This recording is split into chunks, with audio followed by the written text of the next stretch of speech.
Kabanata 1861. Ang huling oras. The delicate girl squirmed around. Ayaw niyang sabihin kahit ano, ngunit ang dalawang bodyguard sa likuran niya ay biglang hinayla ang kanyang mga braso ng may lakas. Ang kanyang mukha ay naging maputi mula sa sakit. Agad niyang binuksan ang bibig niya. Sinabi ni Miss Stanton kay Riley tungkol sa aking pakikipag-ugnay kay Ginoong Carter, kaya dumating si Riley upang awayin ako. I just couldn't stand his constant pestering, kaya nais kong husayin ang puntos kasama si Miss Stanton. Tumakbo si Yvette mula sa itaas na hagdan na may glum face. Mayroon kang mga guts upang husayin ang mga account kay Nicole, ngunit huwag maglakas loob na harapin si Riley. Wala ka bang isip? Ang masarap na batang babae ay nagulat at humikbi. Ako ay masyadong mapusok. Hindi ko sana nagawa at naisip ko ito. Tumayo si Clayton at tahimik na nakinig bago siya nagsalita ng walang pasubali. Ito ay simple. Tumanggo ang pinong batang babae. Iniwasan ni Clayton ang kanyang titig, nabekan kay Ginoong Lit, at bamulong ng ilang mga salita. Bahagyang nagbago ang mukha ni Ginoong Lit. Nagdilim ang kanyang mga mata nang tumingin siya sa masarap na batang babae. Gayunpaman, wala siyang posisyon upang magkomento. Nagkakaproblema rin siya, kaya kailangan niyang gawin ang lahat ng kanyang makakaya upang mailigtas ang impresyon ng Stanton family ng kanyang hotel. Tumalikod ang manager ng hotel at nagmadali na tumakbo sa likuran. Hindi alam ng masarap na batang babae kung ano ang nais niyang gawin at tinikom ang kanyang mga labi. Hayaan mo ako. Maaari kong personal na humingi ng tawad kay Miss Stanton. Nag-sneer si Kai. Tumigil sa pangangarap. Iyon ang huling oras na makikita mo siya. May isang katulad mo bang karapat-dapat na kausapin siya? Ang batang babae na ito ay hindi kahit na karapat-dapat na hawakan ang sapatos ni Nicole. Sa mas mababa sa 3 minuto, nagdala si Ginoong Lit ng isang malaking kahon na may maraming mga walang laman na bote mula sa likuran. Ang mga bote ay nag-uuntugan sa bawat isa at gumawa ng isang malakas at malulutong na ingay. Ang isa pang tao sa likod ni Ginoong Lit ay nagdadala ng isa pang kahon na mukhang mabigat. Ang mga bote sa kahon na ito ay hindi walang laman. Kahit papaano, biglang namutla ang mukha ng Maislan na batang babae. Isang malalim na takot ang pumuno sa kanyang mga mata. Ano ang sinusubukan mong gawin? Parehong hindi nagsalita sina Grant at Kai. Ang pinakapangit na tao sa silid ay kahit papaano ay pinakalma. Siya ay tumingin napakasibilisado, banayad, at napakamasikip. Gayunpaman, sa sandaling ito, hindi niya naramdaman ang ganoong paraan. Ang mga manipis na labi ni Clayton ay mahigpit na tinikom. May isang hindi mailalarawan na chill nang siya ay nakatitig sa kanya. Ang pinaka nakakatakot na bagay ay walang nakakakita sa pamamagitan ng galit ni Clayton. Sa sandaling iyon, nagsalita si Clayton. Bibigyan kita ng 2 pagpipilian. Maaari mong basagin ang mga walang laman na bote na ito sa iyong ulo hanggang sa sila ay mabasag. Ang pinong batang babae ay nanginginig. Patuloy na nagsasalita si Clayton. O, maaari kang uminom ng bawat solong patak ng alak mula sa kahon na ito. Alinmang pagpipilian na pinili niya ay maaaring kumuha ng kanyang buhay. Hindi lang siya makatakas. Tumangala ang batang babae na may takot na mukha. Nakakaalarma ang 3 kalalakihan. Kalmado ang mukha ni Clayton. Ito ay interes lamang. Pipiliin mo ba, o pipiliin ko para sa iyo? Ang kanyang tono ay napakabanayad na ang iba ay maramdaman ang lamig ng halimaw. Ang pinong batang babae ay tumingin sa 2 malalaking kahon na may maputlang mukha. Ang kanyang katawan ay walang malay na nanginginig at nanginginig. Ang chill na tumagos sa kanyang mga buto ay ganap na nadurog sa kanya. Naisip niya na si Clayton ay isang banayad at disenteng tao at hindi inaasahan na ang kanyang mga pamamaraan ay mas walang awa kaysa sa mga taong alam lamang kung paano gumamit ng karahasan upang mapawi ang kanilang galit. Gusto lang ni Clayton na pahirapan siya hanggang sa kamatayan nang hindi man lang ito gawin. Kung may nangyari sa kanya, ito ay magiging kanyang sariling kasalanan sa pag-inom o pagbasag ng kanyang sariling ulo. Hindi nila kailangang kumuha ng anumang responsibilidad. Ang takot at malamig mula sa sahig ay kumalat sa kanyang buong katawan. Hindi rin siya makatayo at nahandusay sa sahig. Tiningnan niya ang taong nasa harapan niya na parang nagmula siya sa pinakailalim na hukay. Hindi rin niya masabi ang isang salita upang humingi ng awa dahil sinabi sa kanya ng kanyang nakamamatay na malamig na mga mata na talagang imposible na pakawalan siya. Kabanata 1862. Hindi sapat na pag-unawa. Ang stalemate ay tumagal ng mas mababa sa 1 minuto. Ang lalaki sa harap ng batang babae ay naubusan ng pasensya. Itinaas niya ang kanyang ulo ng isang madilim na titig at mukhang hindi siya nag-abala na tumingin sa kanya muli. Dahil ayaw mong pumili, magagawa mo lang pareho. Ang mesla na batang babae ay nanginginig ng marahas. Hindi. Teka. Pipili ako. Desperado ang boses niya. Hindi rin niya masabi na ikinalulungkot niya ito. Iinom ako.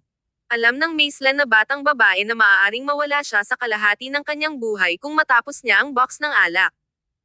Gayunpaman, marahil ay mamamatay siya kung babasagin niya ang lahat ng mga walang laman na bote sa kahon sa kanyang ulo.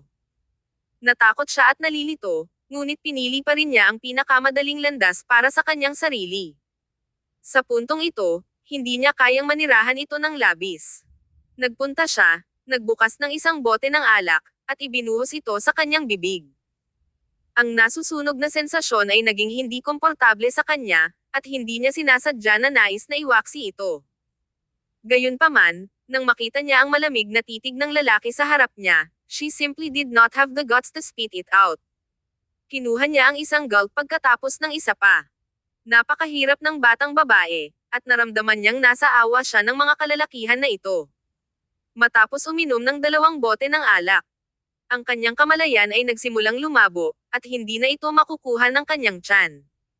Ang kanyang paggalaw ay bumagal ng malaki. Hindi siya komportable at umiyak. Si Clayton ay sumulyap kay Ginoong Lit, na katabi niya. Ang kanyang tono ay malamig bilang nakakamatay.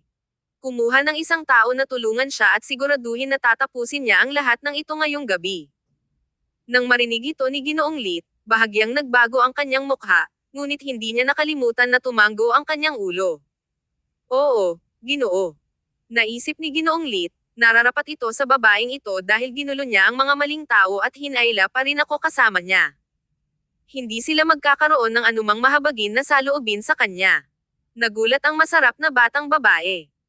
Binuksan niya ang kanyang bibig, ngunit bago pa man siya makapagsabi, ang taong katabi niya ay hinawakan ang kanyang mga balikat na mabagsik, kinuha ang isang bote ng alak, at ibinuhos ito sa kanyang bibig. Ito ay walang saysay kahit gaano kahirap siyang nagpupumilit. Sina Grant at Kai ay tumingin sa bawat isa at lumingon ng walang pag-iingat nang hindi gumagawa ng anumang mga puna.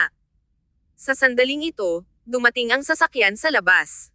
Narinig ni Clayton ang makina ng kotse. Tinapik ni Grant ang balikat ni Clayton at sinabing, pumunta at dalhin siya. Tumanggo si Clayton, lumingon, at umalis. Ang pangkat ng mga tao ay sumunod sa kotse at naiwan sa isang malaking kaguluhan. Ang mesla na batang babae ay naiwan sa kalahating patay habang pinipilit siya ng mga bodyguard at patuloy na ibuhos ang alak sa kanyang bibig. Siya ay halos walang malay, ngunit walang maawin. Ang bote ng alak ay halos pumatay kay Nicole kanina, kaya ang maliit na parusa ng batang babae na ito ay wala kumpara doon. Ibinahagi ni Kai at Grant ang isang kotse at sumunod sa likuran ng kotse ni Clayton. Tumingin si Grant sa kanyang telepono upang mabasa ang mga email. Hinaplos ni Kai ang kanyang mga templo habang nagmamaneho siya sa harap. Sa palagay ko hindi pa natin naiintindihan si Clayton. Anong uri ng tao ang ikinasal kay Lil-En? Nang makita ni Kai si Clayton kanina, naramdaman niya na maaaring dalhin ni Clayton ang mga bagay sa kanyang sariling mga kamay. Gayunpaman, si Clayton ay isang malinis na freak at hindi nag-abala na hawakan ang babaeng iyon. Itinaas ni Grant ang kanyang mga eyelid. Ang kanyang tono ay walang malasakit. Ikaw, hindi kami. Hindi ka ba nagulat? Kahit na naramdaman kong napaka-relieved ngayon, hindi iyon mukhang isang bagay na kaya niya. Ito ay isang bagay na gagawin ni Eric. Ang tono ni Kai ay nagdala ng pag-aalinlangan at kawalan ng paniniwala. Pagkatapos ng lahat, ang kanyang impression kay Clayton ay palaging banayad at katamtaman. Hindi lamang si Clayton na masunurin at nagmamalasakit kay Nicole, ngunit siya rin ay magalang at magalang sa lahat sa pamilyang Stanton, maging ang butler. Nadama ng lahat na si Clayton ay isang katamtaman at mabuting tao. Ang eksenang iyon kanina ay hindi ka panipaniwala. Nang marinig ito ni Grant, Itinaas niya ang kanyang ulo at hinaplos ang kanyang mga templo ng isang panahunan na mukha. Ang sitwasyon ni Nicole ay hindi pa rin sigurado, kaya wala silang mabuting kalagayan. Kabanata 1863. Bumalik siya. Magaan ang tono ni Grant habang nagsalita siya. Hindi ako nagulat. Paano ang isang tao na makakaalis sa isang leon tulad ng pamilyang Sloan na hindi nasaktan at kahit natalunin sila ay walang pag-uugali? Kung siya ay mahina at walang kakayahan sa paglitaw niya, sa palagay mo ba na si tatay at ako ay sumang-ayon sa kanilang pag-aasawa dahil lamang sa maaari niyang talakayin si Lil-En ng maayos sa kanyang matamis na pag-uusap at gawin siyang masaya? Pagkatapos nito, nagbago ang ekspresyon ni Kai. Malakas na hinagupit ni Kai ang kanyang ngipin. Alam mo talaga kung anong uri siya ng tao. Nagpapanggap ba siya? Si Grant na walang tigil na sumulyap sa labas ng bintana. Hindi siya eksaktong nagpapanggap. Ito ay lamang na ginagawang mas komportable ang mga tao kung kumikilos siya ng ganito. Gusto din ito ni Lil-En. Naramdaman ni Kay na siya ay sinampal sa ulo ng isang pamalo. Ngayong gabi ay tunay na isang eye-opener para sa kanya. Naisip niya, kaya, ako lang ang nagulat. Napakawalang alam ko. Hindi na muling nagsalita si Kay papunta sa ospital habang tahimik siyang natutunaw ang balitang ito. Hindi niya alam kung paano ilarawan ang naramdaman niya. Hinahangaan ni Kay si Clayton at may bagong impresyon sa kanya. Marahil ito ay para sa pinakamahusay. At least si Nicole ay hindi mabuli. Sa ospital, mukhang nag-aalala si Clayton. Nicole was awake at times and unconscious at others. Ang estado na ito ay tumagal ng mahabang panahon. Lahat ng tao ay halos hindi natulog ng gabing iyon. Inuwi ni Julie si Chatty sa bahay dahil ang sanggol ay hindi maaaring manatili sa huli. Hindi alam ni Chatty na nangyari ang ganoong malaking bagay, kaya't gumawa siya ng isang pag-aalsa at nakatulog. Si Nicole ay muling nagising, makalipas ang 2 araw sa hapon. Naamoy niya ang malakas na amoy ng disinfectant, at nang buksan niya ang kanyang mga mata, ang kulay abo at puting mga kurtina ay nilipad ng hangin. Ang araw ay nagniningning sa labas ng mga puno, nagre-reflect ang mga anino sa sahig. May humawak sa kanyang kamay. Hindi mabilang na mga eksena ang na-replay sa isip ni Nicole, mula sa pagbaril sa mga kalye as ibang bansa hanggang sa kasalukuyan. Biglang nadama ni Nicole na kahit na gumawa siya ng ilang mga kalsada sa gitna, ang pagtatapos ay perpekto na marahil ito ay kapalaran. Nagsimula ang kapalaran na iyon nang iligtas niya si Lil Michael, at ngayon, mayroon siyang tulad ng isang mahusay na pag-uugali at magandang anak na babae kasama si Clayton. Ang buhay ay tila kompleto na. Ito ay naging kapag ang bote ng alak ay tumama sa kanyang ulo, ibinalik nito ang kanyang memorya at ginaising siya. Hinailan ni Nicole ang kanyang kamay, hinimas ang kanyang mga mata, at hinawakan ang mukha ni Clayton. Ang bawat bakas sa kanya ay nakaukit sa kanyang puso. Nagising si Clayton. Mukha siyang pagod at hindi maayos. Pula pa rin ang kanyang mga mata. Ang puso ni Nicole ay nasasaktan bilang isang hindi mapigilan na kalungkutan na napunta sa kanyang puso. Napakaganda na nanatili si Clayton sa tabi niya at hindi na siya iniwan sa tuwing nasa panganib siya. Hinawakan ni Clayton ang mukha ni Nicole sa kawalan ng paniniwala at maingat na lumapit. Gising ka na. Nais ni Nicole na ngumiti sa kanya, ngunit nang binuksan niya ang kanyang bibig, hindi siya makagawa ng isang tunog dahil mayroon siyang isang instrumento sa medikal na nakakabit sa kanyang bibig. Madaling pinindot ni Clayton ang kampanilya sa gilid. Wala pang 1 minuto, nagmamadali ang mga doktor. Lahat ay mukhang nasa sabik. Gumawa sila ng masusing pagsusuri mula nang gising si Nicole. Si Clayton ay nakatayo sa sulok, tinitigan si Nicole ng walang pag-iingat na parang natatakot na may mangyayari sa kanya. Napansin ni Nicole ang titig ni Clayton at naramdaman na sa wakas ay umuwi na siya pagkatapos ng napakatagal na lakad. Huminga ang doktor ng isang buntong hininga at kinuha ang ilan sa mga instrumento. Miss Stanton, naramdaman mo ba ang anumang kakulangan sa ginhawa sa iyong ulo? Inalis ni Nicole ang kanyang tingin at umiling-iling. Sinabi ng doktor na may ngiti, Miss Stanton, may naaalala ka ba? Nang tanungin niya ang tanong na ito, ang ekspresyon ni Clayton ay naging malinaw na kinakabahan. Ang kanyang katawan ay naging tense sandali, at lumalim ang kanyang tingin. Kabanata 1864. Napaka-proud ka. Tahimik ang ward. Naghihintay silang lahat sa sagot ni Nicole. Ibinaba ni Nicole ang kanyang mga mata at tumango ang ulo. Inihayag ng mga doktor ang isang maliwanag na ngiti. Miss Stanton, ito ay isang pagpapala sa disguise. Ang nakaraang clot ng dugo na hindi nag-dissipate ay ganap na nawala ngayon. Mayroon ka lamang isang bahagyang pagsasalita, kaya magiging maayos kapag katapos ng ilang araw ng pahinga. Ang bawat tao'y nasa ward, maliban kay Clayton, ay mukhang ginhawa at nasisiyahan. Sa 2 araw na si Nicole ay nasa isang coma, ang mga doktor ay gumugol ng maraming pagsisikap at natatakot na wala silang magagawa. Tumingin si Nicole kay Clayton. Madilim ang mga mata ng lalaki, kaya hindi niya maiiwasan ang kanyang emosyon. Ito ba ay sakit ng puso o pakikiramay? Napakasakit para kay Nicole na alalahanin ang mga bagay na iyon, kaya mas gugustuhin ni Clayton na makalimutan pa ni Nicole ang kanyang sarili kaysa hayaan siyang dumaan sa sobrang sakit na iyon. Kaya, maaaring hindi ito isang magandang bagay para mabawi ni Nicole ang kanyang memorya. Magiging walang malasakit pa ba siya tulad ng dati? Nang lumabas ang mga doktor, hinawakan ni Nicole ang kanyang kamay. Nagpunta si Clayton at tiningnan siya na may pag-aalala at pagtitiis. Okay ka ba? Tumango si Nicole. Yup, naalala ko ang lahat. Ang titig ni Clayton ay madilim. Mas gugustuhin ko na hindi mo maalala ang lahat. Hinawakan ni Nicole ang kanyang kamay at itinaas ang kanyang mga mata upang tumingin sa kanya. Ang kanyang tingin ay kumikinang at banayad, at ang kanyang mga mata ay napakaliwanag at maganda. Kung gayon hindi ba kita makakalimutan magpakailanman? Natigilan si Clayton. Pagkatapos ay inabot niya upang hilahin siya sa kanyang yakap. Ang mga mata ni Nicole ay bahagyang pula, ngunit ngumiti pa rin siya ng maliwanag. Tingnan mo, nahulog pa rin ako sa iyo kahit ano paman.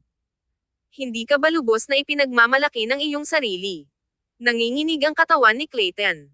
Hinawakan niya siya kahit na mas magaan. Si Nicole ay hindi kailanman ipinahayag ang kanyang damdamin ng walang kamali-mali at lantaran bago ito. Si Clayton ay inaasahan ang sandaling ito, at ang mga salitang ito ay tulad ng isang simoy ng tagsibol na nagpapaginhawa sa kanyang hindi mapakali na puso. Agad siyang huminahon. Nicole, hindi mo ba ako iniwan, okay? Bulong ni Clayton sa kanyang tainga, at ang kanyang mainit na halik ay nakarating sa kanyang noo. Maingat niyang minamahal siya ng labis na nasaktan ang kanyang puso. Inunat ni Nicole ang kanyang kamay at niyakap siya. Ang mga sulok ng kanyang bibig ay kulot sa isang ngiti. Okay. Araw-araw kasama niya si Clayton ay magiging isang magandang araw. May nagtulak sa bukas ng pinto at sinira ang mainit na kapaligiran na ito. Gising ka na ba? Ito ang nababalisa na Kai. Nang makita ang eksenang ito, agad na tinakpan ni Kai ang kanyang mga mata at tumalikod. Bumantong hininga siya at sinabing, maaari ba kayong dalawa na isaalang-alang ang damdamin ng ibang tao? Isang bakas ng hindi kasiya siyang tumawid sa mga mata ni Clayton, ngunit napigilan ito ng maayos. Malumanay na hinaplos ni Clayton ang buhok ni Nicole upang mapawi siya, pagkatapos ay casual na lumingon sa taong nasa pintuan. Kai, nag-dinner ka na ba? Si Kai ay nagubo habang dodged ang probing gaze ni Nicole at hinawakan ang kanyang tiyan. Oh, oo. Busog na ako. Pinaikit ni Nicole ang kanyang mga mata at malamig na sumimangot. Kai, maaari ka pa rin kumain ng maayos kung nasa kondisyon ka. Kinurot ni Kai ang kanyang dila. Alam niya na siya ay nagkasala, ngunit hindi niya ito inamin. Well, magiging masaya ka ba kung ang iyong ikatlong kapatid ay gumuho mula sa gutom kahit na bago ka magising? Ni-roll ni Nicole ang kanyang mga mata. Ang kapaligiran ay agad na pinainit dahil sa pagdating ni Kai. Naglakad si Kai, tiningnan ng mabuti si Nicole, at nagbuntong hininga. Hindi ko na iniwan ang lugar na ito. Huwag kang maging walang puso. Kumain lang ako sa isang pagkain sa nakaraang 2 araw. Tumingin si Nicole at malamig na umungol. Si Clayton ay may ginhawa at masaya lamang dahil may lakas si Nicole na magalit. Gutom ka ba? Sinabi ng doktor na maaari ka lamang magkaroon ng mga liquid sa oras na ito. Gagawan kita ng ilang masarap na pagkain kapag nakauwi na tayo. Gusto mo ba ng sinigang ngayon? Masayang sumang-ayon si Nicole. Siya ay natural na hindi maganda ang pakiramdam dahil sa isang walang laman na tiyan. Kaya, nang mabanggit ito ni Clayton, nadama ni Nicole na gutom siya kahit anumang pagkain. Kabanata 1865. Magaling. Agad na kinuha ni Kai ang kanyang telepono. Makakakuha ako ng isang tao mula sa bahay upang magpadala ng isang bagay at sabihin pagkatapos ang magandang balita din. Sinabi niya habang naglalakad palabas. Ang kanyang mga hakbang ay mas magaan. Nang bumalik si Kai, tiningnan niya si Clayton at sinabing, "Clayton, gusto mo bang kumuha ng makakain? Ang restaurant sa Singaporean sa ibaba ay maganda." Umiling-iling si Clayton. "Hindi ako nagugutom." Ang sulok ng bibig ni Kai ay twitched habang naisip niya, si Clayton ay hindi kumakain ng 2 araw. Paano siya hindi magugutom? Bago pa man sabihin ni Kai, hinatak ni Nicole ang shirt ni Clayton at tumagilid ang kanyang ulo. Ang kanyang mga mata ay naiilawan. "Dapat kang pumunta sa restaurant na iyon at bilhan ako ng isang mangkok ng sinigang. Ang kanilang sinigang ay talagang mahusay." Ang tingin ni Clayton ay lumambot sa isang iglap. "Gusto mo bang kainin iyon?" Tumango si Nicole. "Okay, maghintay ka rito. Bibilhin ko ito para sa iyo." Tinapik siya ni Clayton bago siya lumabas. Dahan-daang lumakad si Kai at umupo sa harap ni Nicole. Mukhang gusto niyang magsalita. Hindi makontrol ni Kai ang kanyang ekspresyon. Gusto niyang sabihin ng mas maaga nang sinabi ni Clayton na hindi siya nagugutom, ngunit hindi niya alam kung paano ito ilabas. Ipinikit ni Nicole ang kanyang mga mata. "Kay, may sasabihin ka ba?" Tumango si Kai. Hinaplos niya ang kanyang mga kamay, at ang kanyang gwapo na mukha ay may hawak na isang sneaker tulad ng malapit na siyang magbahagi ng isang lihim. "Lil-en, hindi ko sinusubukan na pukawin ang problema, ngunit hindi ko ito matugunan. Tungkol ito sa iyong asawa, ang aking bayaw. He's not really that gentle on the surface. Do you know that person who threw a bottle at your head? That woman probably regrets being alive right now." Kumurap si Nicole at sumimangot ng bahagya. Naalala niya na ito ay isang babae sa isang uniforme ng waitress. Naalala niya ang mukha ng babae. Bigla itong bumalik sa kanya na ito ay ang Maislan na batang babae. Hindi man lang alam ni Nicole ang pangalan ng batang babae na iyon. Biglang lumubog ang mukha niya. Siya ay labis na hindi mapakali na magdusa sa kamay ng naturang tao. Nasaan na siya ngayon? Si Nicole ay tiyak na pupunta sa kanyang paghihiganti. Hinawakan ni Kai ang labi niya. Nasa ospital siya. Nakatutuwa si Nicole. Ngumiti si Kai, pagkatapos ay nagbuntong hininga. Ang karanasan na ito ay talagang tumingin sa akin kay Clayton sa isang bagong ilaw. Naisip ko na ang kapangyarihan ni Eric sa Atlanta ay napakalakas at siya ay isang lobo na kakain ng buong tao. Ngunit ngayon, hindi ko na naramdaman ang ganoong paraan, si Eric ay pinakamahusay na isang poser. Si Clayton ay talagang hindi mababawas at walang awa. Kung si Clayton ay nagsimula sa Atlanta matagal na ang nakaraan, ano ang mangyayari kay Eric? Nang makita ang kaunting pagbabago ni Nicole sa pagpapahayag, nagmadali si Kai na nagbago ang kanyang tono. "Oh, nakalimutan ko na hindi mo alam kung sino si Eric, di ba? Siya ay isang mayaman na taong masyadong Maislan sa pananamit." Tumahimik si Nicole. Itinikom niya ang labi niya. "Naalala ko ang lahat." Sinabi ni Kai. "Oh, pagkatapos ay kilala mo ba si Clayton?" Tumango si Nicole. "Oo." Tumahimik sandali si Kai.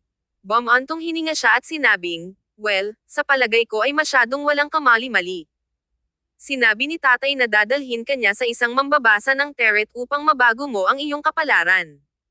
Tiyak na si Eric ang iyong jinx." Hindi nagsalita si Nicole. Sinabi ni Kai, "Gayunpaman, alam mo ba kung paano nakitungo si Clayton sa babaeng iyon? Nakakuha siya ng isang buong kahon ng alak at pinilit siyang inumin ang lahat. Kahit na hindi isang solong pagbagsak ang naiwan." Bahagyang nagulat si Nicole at tinikom ang kanyang mga labi. Bumagsak ang mukha ni Kai. Kaya, uminom siya hanggang sa magkaroon siya ng gastritis. Dinala niya ito sa kanyang sarili. Hindi lamang iyon, dinala nila ang 2 walang laman na bote sa kanyang ulo. Kinokontrol ng mga bodyguard ang kanilang lakas, kaya hindi nila siya pinatay. Ngunit binigyan nila siya ng isang aralin. Namula si Nicole at hindi alam kung paano ilarawan ang kanyang damdamin. Ang banayad at katamtaman na tao ay palaging iniiwasan ang mga malilim na bagay, gayunpaman siya napunta sa ganito para sa kanya. Ang sama ng loob sa kanyang puso sa patungo ay umaatake na iyon ay biglang nawala. Ginawa ni Clayton ang anumang dapat gawin at mas walang awa kaysa kay Nicole. Ano pa ang hindi niya nasisiyahan? Ngumiti si Nicole, ang kanyang mga labi sa isang ngiti. Magaling. Kabanata 1866. Ang natitira ay hindi mahalaga. Tiningnan ni Kai ang reaksyon ni Nicole na may pagkalito at naisip, hindi ito dapat maging reaksyon niya. Hindi ka ba nagulat? Ang diskarte ni Clayton ay ibang-iba sa kanyang karaniwang estilo. Pinataas ni Nicole ang kilay niya. Hindi ako nagulat. Hindi ba ito isang normal na reaksyon? Si Kai ay hindi nagsasalita at naisip, ako lang ba ang nagulat sa buong bagay?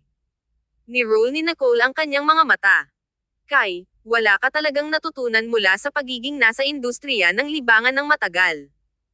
How can you look at people so superficially? How can I not know what kind of person my husband is? To me, nothing he does can cover the fact that he's a sincere and kind person. The rest is not important to me either. Bago ang kasal, kinausap na nina Floyd at Grant si Nicole tungkol dito. Komprehensibong sinuri nila kung anong uri ng tao si Clayton. Hindi alintana kung gaano kahusay na nakilala siya ni Nicole, nadama niya na ang pagmamahal sa kanya ay sulit. Tinikom ni Kai ang labi niya. Siya ay ganap na kumbinsido. Ang mga aksyon ni Clayton ay nagulat lamang sa kanya. Nagtanong si Nicole tungkol sa ilang iba pang mga bagay na nangyari sa nakaraang 2 araw pati na rin ang pag-unlad ng kumpanya. Sobrang pagod si Kai, lalo na tungkol sa mga gawain ng kumpanya. Nakasimangot si Nicole habang nakikinig siya. Nais niyang sawayin si Kai, ngunit alam niya na hindi ito tama na gawin ito. Pagkatapos ng lahat, si Kai ay itinuturing na malaking tulong. Ito ay isang kaaya-ayang sorpresa na hindi siya gumawa ng Stanton Corporation na nabangkarote. Tumigil si Nicole at malapit na siyang tawagan si Grant nang marinig niya ang mga pamilyar na yapot na papalapit. Itinulak ni Clayton ang bukas na pinto na may kaunting pagkabalisa sa kanyang mga mata. Ibinaba niya ang kanyang telepono at ngumiti. Naglakad si Clayton tulad ng isang ginoo at nagbuntong hininga. Natatakot ako na nagugutom ka, kaya't isinugod ko sila upang gawin ito. Mainit pa rin. Subukan ito. Malumanay na binuksan ni Clayton ang lalagyan. Ang halimuyak ng sinigang ay nagkalat, at biglang nakaramdam si Nicole ng gutom. Gayunpaman, dahil nagising lang siya, makakain lang siya ng kaunting kagat. Kinabukasan ng si Nicole ay pinalabas mula sa ospital, dinala ni Floyd si Chatty upang piliin si Nicole na tumingin muli kay Chatty at nadama ang kanyang puso na maging mush. Naisip niya, paano ko malilimutan ang isang magandang anak na babae? Stanton Mansion. Dinala ni Ida ang kanyang anak upang ipagdiwang ang paglabas ni Nicole mula sa ospital at sinimulan na ang paghahanda kay Grant sa mansyon. Pag-uwi ni Nicole, lahat ng tao ay magkayakap sa isa't isa. Ang anak ni Grant na si Levi, ay maaaring maglakad sa tulong ng iba. Nang makita ni Levi si Chatty sa mga braso ni Nicole, maligaya niyang hinalikan ang sanggol ng ilang beses bago tahimik na dinala ni Clayton ang kanyang anak na babae. Natapos ng lahat ang kanilang pagkain at umupo upang makipag-chat. Si Clayton ay natural na gaganapin si Chatty sa kanyang kondongan. Pinag-uusapan ni Grant ang paparating na plano. Hindi sumang-ayon si Floyd para bumalik si Nicole sa opisina sa lalong madaling panahon. Mas mahusay kang magpahinga ng mas mahaba. Ang iyong big kapatid at pangatlong kapatid ay makakatulong sa kumpanya. Ang iyong kalusugan ang pangunahing prioridad. Tumango rin si Ida. Mayroon kang 2 magkakasunod na ospital, kaya ang iyong katawan ay dapat na mahina. Dapat kang magpahinga ng maayos at mag-isip muna tungkol sa iyong kalusugan. Clayton, ano sa palagay mo? Binigyan niya ng pagtingin si Clayton. Tumahimik si Clayton, sumulyap kay Nicole, at ngumiti habang nagsalita. Susuportahan ko siya kahit anong mapagpasyahan niyang gawin. Ni-roll ni Kai ang kanyang mga mata at sinabing, kahit na nakakapagod na pamahalaan ang kumpanya at okay lang ako, mahalaga ang iyong kalusugan, kaya huwag pilitin ito. Alam ni Nicole na nais nilang lahat ang pinakamahusay para sa kanya. Ngunit naramdaman lang niya na nababato siya kung nanatili siya sa bahay sa lahat ng oras. How about this? I won't go to the office just yet. I'll get Logan to brief me on the latest situation every day and send me emails if there's anything. Once I'm completely healed, I'll head back to the office. Natapos si Floyd na maging ganap na maayos sa pag-aayos na ito, kaya lahat ay maaaring sumang-ayon din. Kabanata 1867. Gawing masama ako. Sa mas mababa sa kalahating buwan, halos lahat ay nakakuha ng balita na nakabawi si Nicole at malapit nang bumalik sa opisina. Unti-unting ibinigay din ni Kai ang trabaho sa kanyang mga kamay pabalik kina Grant at Nicole. Siya ay talagang ginhawa. Ang araw na iniwan ni Kai ang Stanton Corporation, nais niyang tumalon sa kagalakan at ipagdiwang ang kanyang kalayaan. Pinili ni Nicole ang isa sa mga araw upang pumunta sa opisina upang ayusin ang ilang mga materyales. Early in the morning at dumalo sa 3 o 4 na pagpupulong. Orihinal na, nais lamang ni Nicole na umupo ng ilang sandali at umalis, ngunit hindi niya magawa. Nag-isip ulit siya sa karera. Noong nakaraan, siya ay natigil sa pag-iisip sa kanyang mga kabataan at alam lamang kung paano magsaya. Kaya, ngayon na nakuha niya ang kanyang memorya, alam niya ang kanyang mga prioridad. Gabi na sa oras na siya ay bumaba sa trabaho. Hindi sinasadya, naramdaman muli ang mga nakaraang araw. Ilang beses siyang tinawag ni Clayton. Pumunta siya sa opisina ng ilang sandali at umuwi upang gumugol ng oras kasama si Chatty dahil lalo na siyang clingy kay Clayton. Hindi siya maaring himiwalay sa kanyang ama.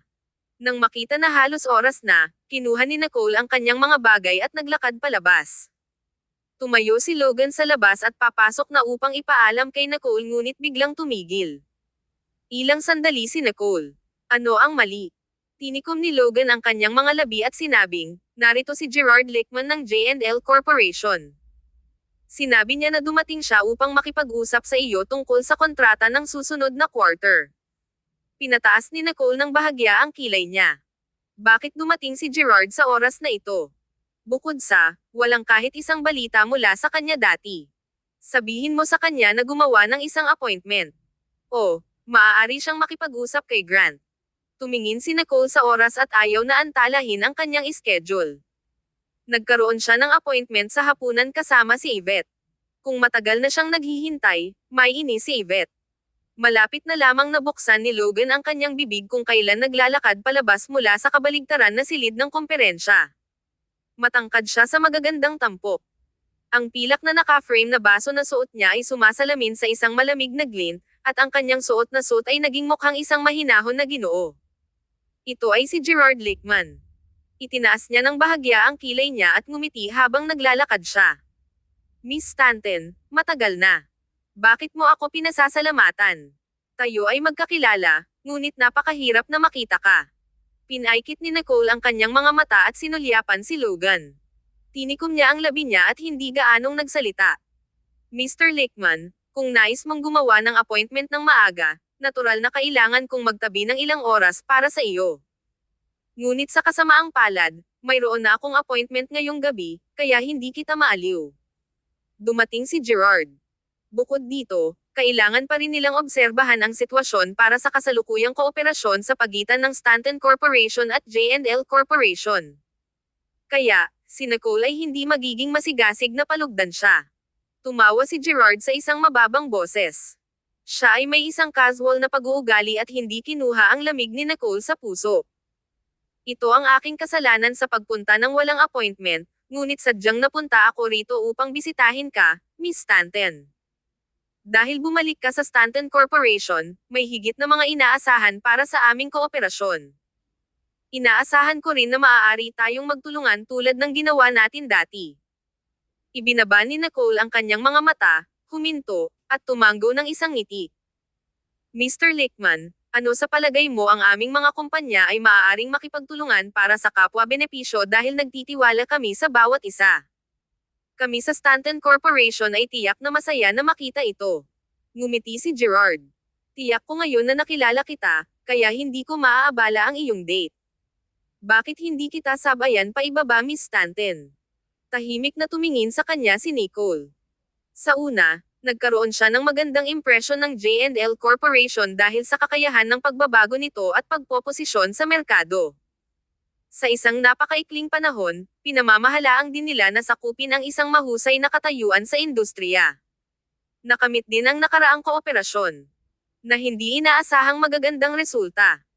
Gayunpaman, ang tanging disbentaha ay ang J&L Corporation ay suportado ng kapangyarihan ng Ferguson Corporation. Ang Ferguson Corporation ay nagbigay kay Gerard ng isang mahusay na platform at mga pagkakataon, but also to a certain extent, it also cut off a lot of his opportunities. Kabanata 1868. Ang iyong kakilala. Kahit na ang kooperasyong ito ay magkakaroon ng mahusay na pagbabalik para sa oras, ang Stanton Corporation ay hindi makakakuha ng mas maraming benepisyo sa katagalan. Kapag ang Stanton Corporation ay umasa sa pangunahing teknolohiya ng J&L Corporation, mahirap na lumabas at bumuo ng kanilang sarili. Kaya, hindi inaasahan ni Nicole ang marami mula sa kooperasyon sa pagitan ng dalawang panig. Mayroon siyang sariling mga plano upang bumuo ng kanyang sariling pangunahing teknolohiya. Tumingin si Gerard kay Nicole na may ngiti. Paalis na rin. Maaari rin tayong mag-usap. Miss Stanton, hindi ka tatanggi kahit na mag-extrang ilang minuto, di ba? Syempre naman. Naging pabaya ako kani-kanina lamang. Sa susunod, tiyak na gagawa ako ng oras para sa iyo, Mr. Lickman. Ngumiti si Nicole at nagsalita. Napangiti si Gerard, nakataas ang kilay, at kinuha ang inisyatibo upang pindutin ang pindutan ng elevator. Pagkatapos ay yumuko siya at pinalawak ang kanyang kamay tulad ng isang ginoo. Miss Stanton, mangyaring. Ngumiti si Nicole at sumunod. Hindi sila sinundan ni Logan. Sa loob ng elevator. Hindi ito eksaktong tahimik. Sinabi ni Gerard, Miss Stanton, narinig ko na nawala mo ang iyong memorya sa ilang kadahilanan. Hindi ko inaasahan na maaalala mo pa rin ako. I'm really honored. Nicole shot a glance at Gerard and faintly withdrew her gaze. Huwag kang mag-alala, nakalimutan ka man o hindi ito makakaapekto sa kooperasyon sa pagitan ng ating mga kumpanya. Si Gerard ay humarap. Miss Stanton, nagtataka ako kung naaalala mo pa ang kahilingan na ginawa mo sa J&L Corporation noong una tayong nagkita. Sumagot si Nicole, Mr. Lickman, bakit mo patuloy na inaalala ang nakaraan kapag alam mong nawala ang aking memorya? Pasensya na. Hindi ko alam na ang pagbanggit nito ay magiging sanhi ng kakulangan sa ginhawa. Miss Stanton, inaasahan kong hindi mo ako masisisi sa biglain. Hindi tumugon si Nicole at naisip, alam ni Gerard na nawalan ako ng memorya, ngunit hindi maraming tao ang nakakaalam tungkol sa bagay na ito. Dumating ba siya upang magtanong tungkol sa akin? Ngunit hindi niya alam na nakuha ko muli ang aking memory. Dahil hindi niya alam, magpapatuloy lang ako na magpanggap. Dumating ang elevator. Ang dalawang tao ay lumakad ng magkatabi. Ang isang hindi pamilyar na sasakyan ay nakapark sa entrance, at si Gerard ay ngumiti. Iyon ang aking kotse, at ang aking kakilala ay nasa loob, Miss Stanton, gusto mo bang kamustahin? Pinaikit ni Nicole ang kanyang mga mata at huminto. Bahagyang bumagsak ang mukha niya. Mr. Lickman, dahil ito ang iyong kakilala, hindi ako makikialam. Si Nicole ay may intuition na ang tao sa kotse ay isang tao na ayaw niyang makita. Kung hindi man, bakit sadyang nagpunta si Gerard dito and live so simply just to bring her down to see this person? Naglakad si Gerard kay Nicole. Mayroong ilang kagyat sa kanyang tono. Miss Stanton, ito rin ang iyong kakilala. Kilala mo siya bago mo nawala ang iyong memorya. Hindi nakinig si Nicole upang magpatuloy. Lumingon lang siya at naglakad sa kabilang direksyon. Hoy, Miss Stanton. Ang tao sa loob ng sasakyan ay biglang nakita si Nicole. Si Nicole ay biglang nakarinig ng isang malalim at mabagsik na tinig. Nicole. Huminto siya sa kanyang mga yapak. Ito ay isang medyo pamilyar na boses. Huminga ng malalim si Nicole. Naisip niya na iniwan ni Eric ang kanyang mundo at siya ay pinalaya, but why was he still everywhere? Nahuli ni Eric si Nicole at tumayo pa rin sa likuran niya. Naaalala mo pa ba ako? Binuksan ni Nicole ang kanyang mga mata.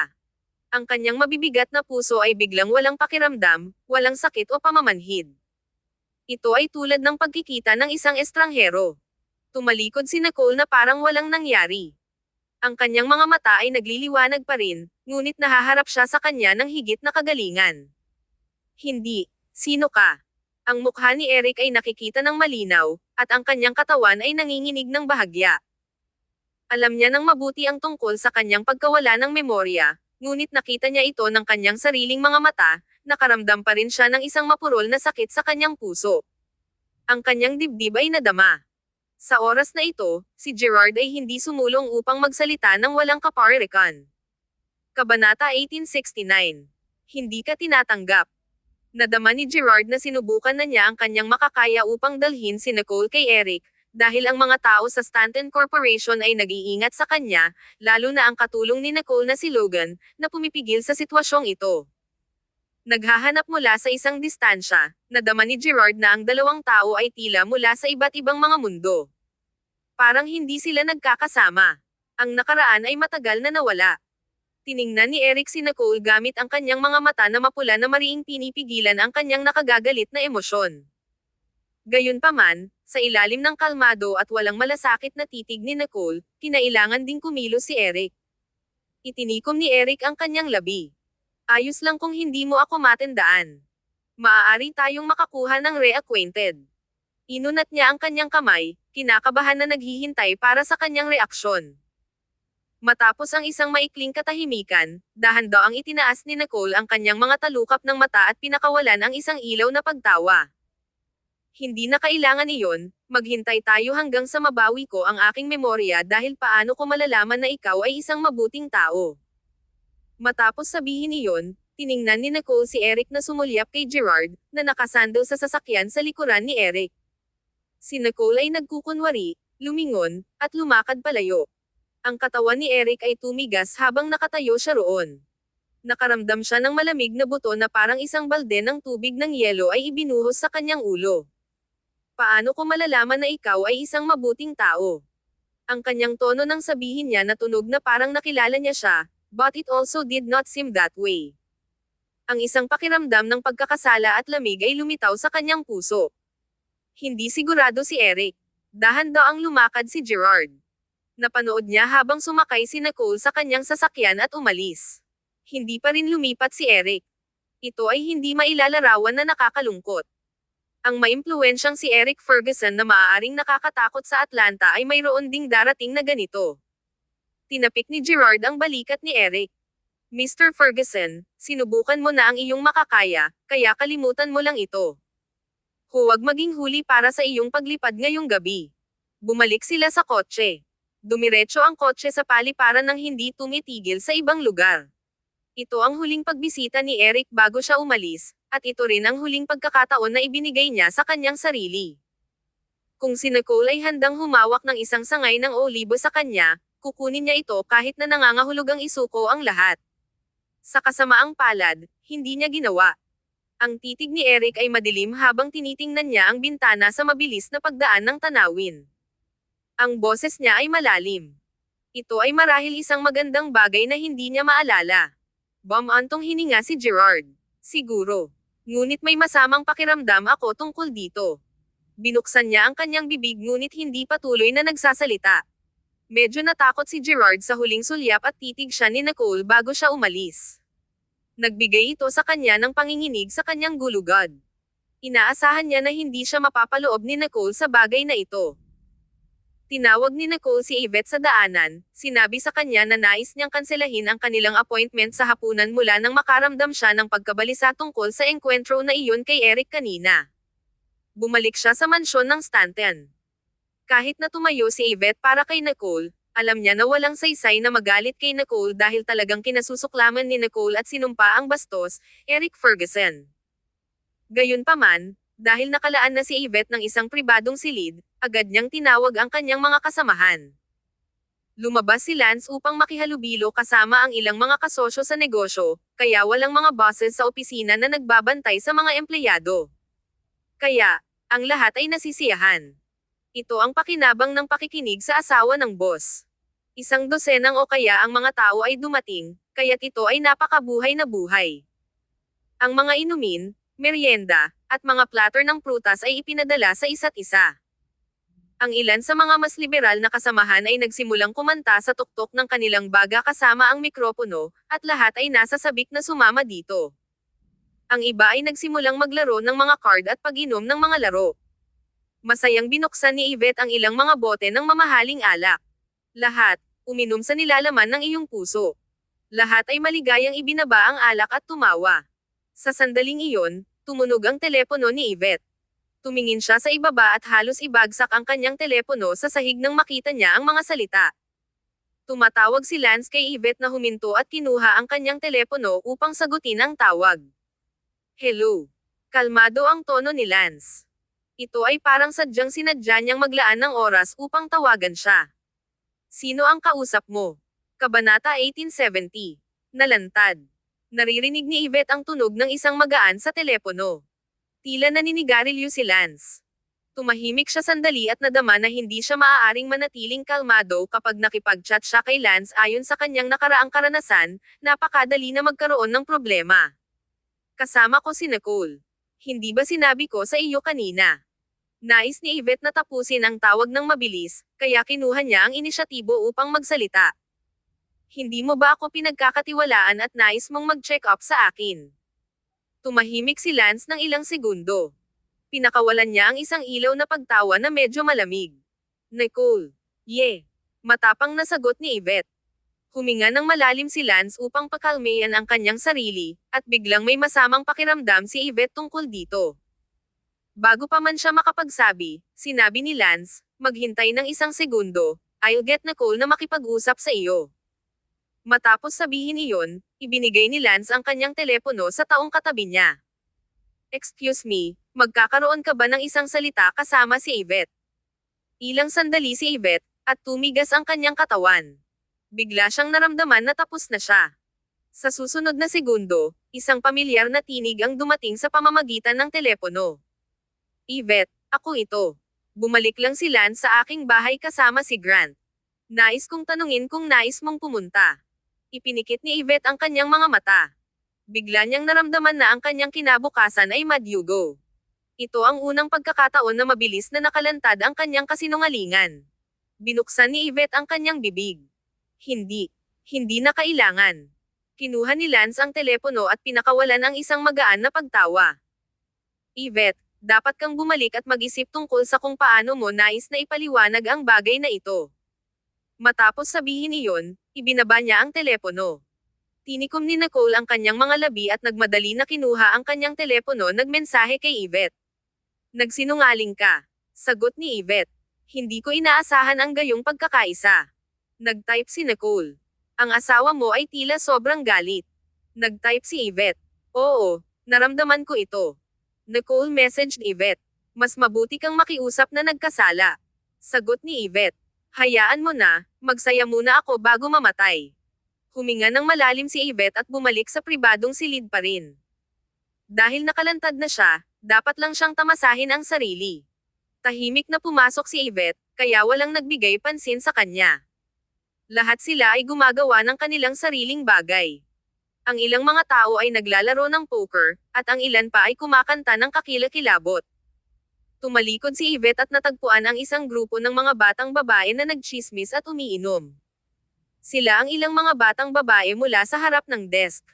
Tahimik siyang nakaupo sa isang sulok at hindi niya nahuli ang kanilang mata, ngunit handa siyang sumali sa kanilang pag-uusap. Bakit siya nandito? Sino ang nakakaalam? Paano siya babalik? Hindi alam ni Miss Quimby ang kanyang pagkakakilanlan, di ba? Sigurado ako na hindi alam ni Miss Quimby. Kung hindi, paano magpapakita ang babaeng iyon dito? Dapat ba tayo 1Q11Q1 nanogram magpanggap na hindi natin alam ang tungkol dito? Nakaupo si Yvette doon, sabik na malaman kung sino ang kanilang pinag-uusapan. Paano nila nalaman kung sino ang pinag-uusapan nila nang hindi binabanggit ang pangalan ng babaeng iyon? Bumantong hininga ang isang mas batang babae. Napakamabuti sa atin ni Miss Quimby, kaya't masama ang pakiramdam ko sa pagtatago nito sa kanya. Sa wakas ay hindi na ito matatanggap ni Yvette. Tumayo siya, lumakad, at umupo sa tapat nila. Lahat ay nagulat. Ngumiti si Yvette at tiningnan ang taong nagsalita. Pagkatapos ay huwag itago ito sa akin. Ano ang pinag-uusapan ninyo? Lahat ay tumingin sa isa't isa na may ilang pagkakasala. Nagtataka sila kung ano ang narinig ni Yvette at kung dapat nilang sabihin sa kanya o hindi. Miss Quimby. Bumantong hininga si Yvette at humigop ng alak. Sa totoo lang, alam ko ang lahat tungkol dito, at alam ko ang iyong mabuting hangarin. Hindi ko inaasahan na magpakita rin siya rito. Hindi siya magkamali sa pagsabay sa kanilang mga salita. Lahat ay nagulat sandali. Medyo kakaiba ang kanilang mga ekspresyon. Miss Quimby, hindi ko inaasahan na alam mo tungkol dito. Tumanggaw si Yvette. Siyempre. Iyon ang dahilan kung bakit alam ko kung ano ang sinasabi ng mga batang babae. Hindi ko rin kayo masisisi. Sino ang maaaring isipin ito? Ang isang batang babae na nakaupo sa tabi ni Yvette ay tumingin sa kanya ng may paghihikayat. Bagaman siya ang dating kasintahan ni Mr. Sheldon, ikaw ay magpakailanman na boss lady sa aming mga puso. Walang makakapalit sa iyo. Kabanata 1871. Deliberately came to nauseate you. Natigilan si Yvette. Ang isa pang tao ay tumanggaw din at nagsalita. Tama ka. Napakaraming mga kumpanya doon. Malinaw na wala siyang magagandang hangarin. Tiyak na mayroon siyang isang ulterior motive. Kamakailan lamang, nakikipagkaibigan siya sa lahat ng dako sa kumpanya at nagtanong tungkol sa iyong mga gawain, ngunit hindi ako nagbunyag ng anuman. Sabihin mo sa akin ang tungkol dito. Palagi kaming nasa tabi mo, Miss Quimby. Paano maihahambing sa iyo ang babaeng iyon? Maaari mo siyang durugan hanggang sa kamatayan sa isang segundo. Miss Quimby, huwag kang mag-alala. Dahil sumali siya sa ating kumpanya, si Ginoong Sheldon ay hindi pa niya nakausap ng pribado.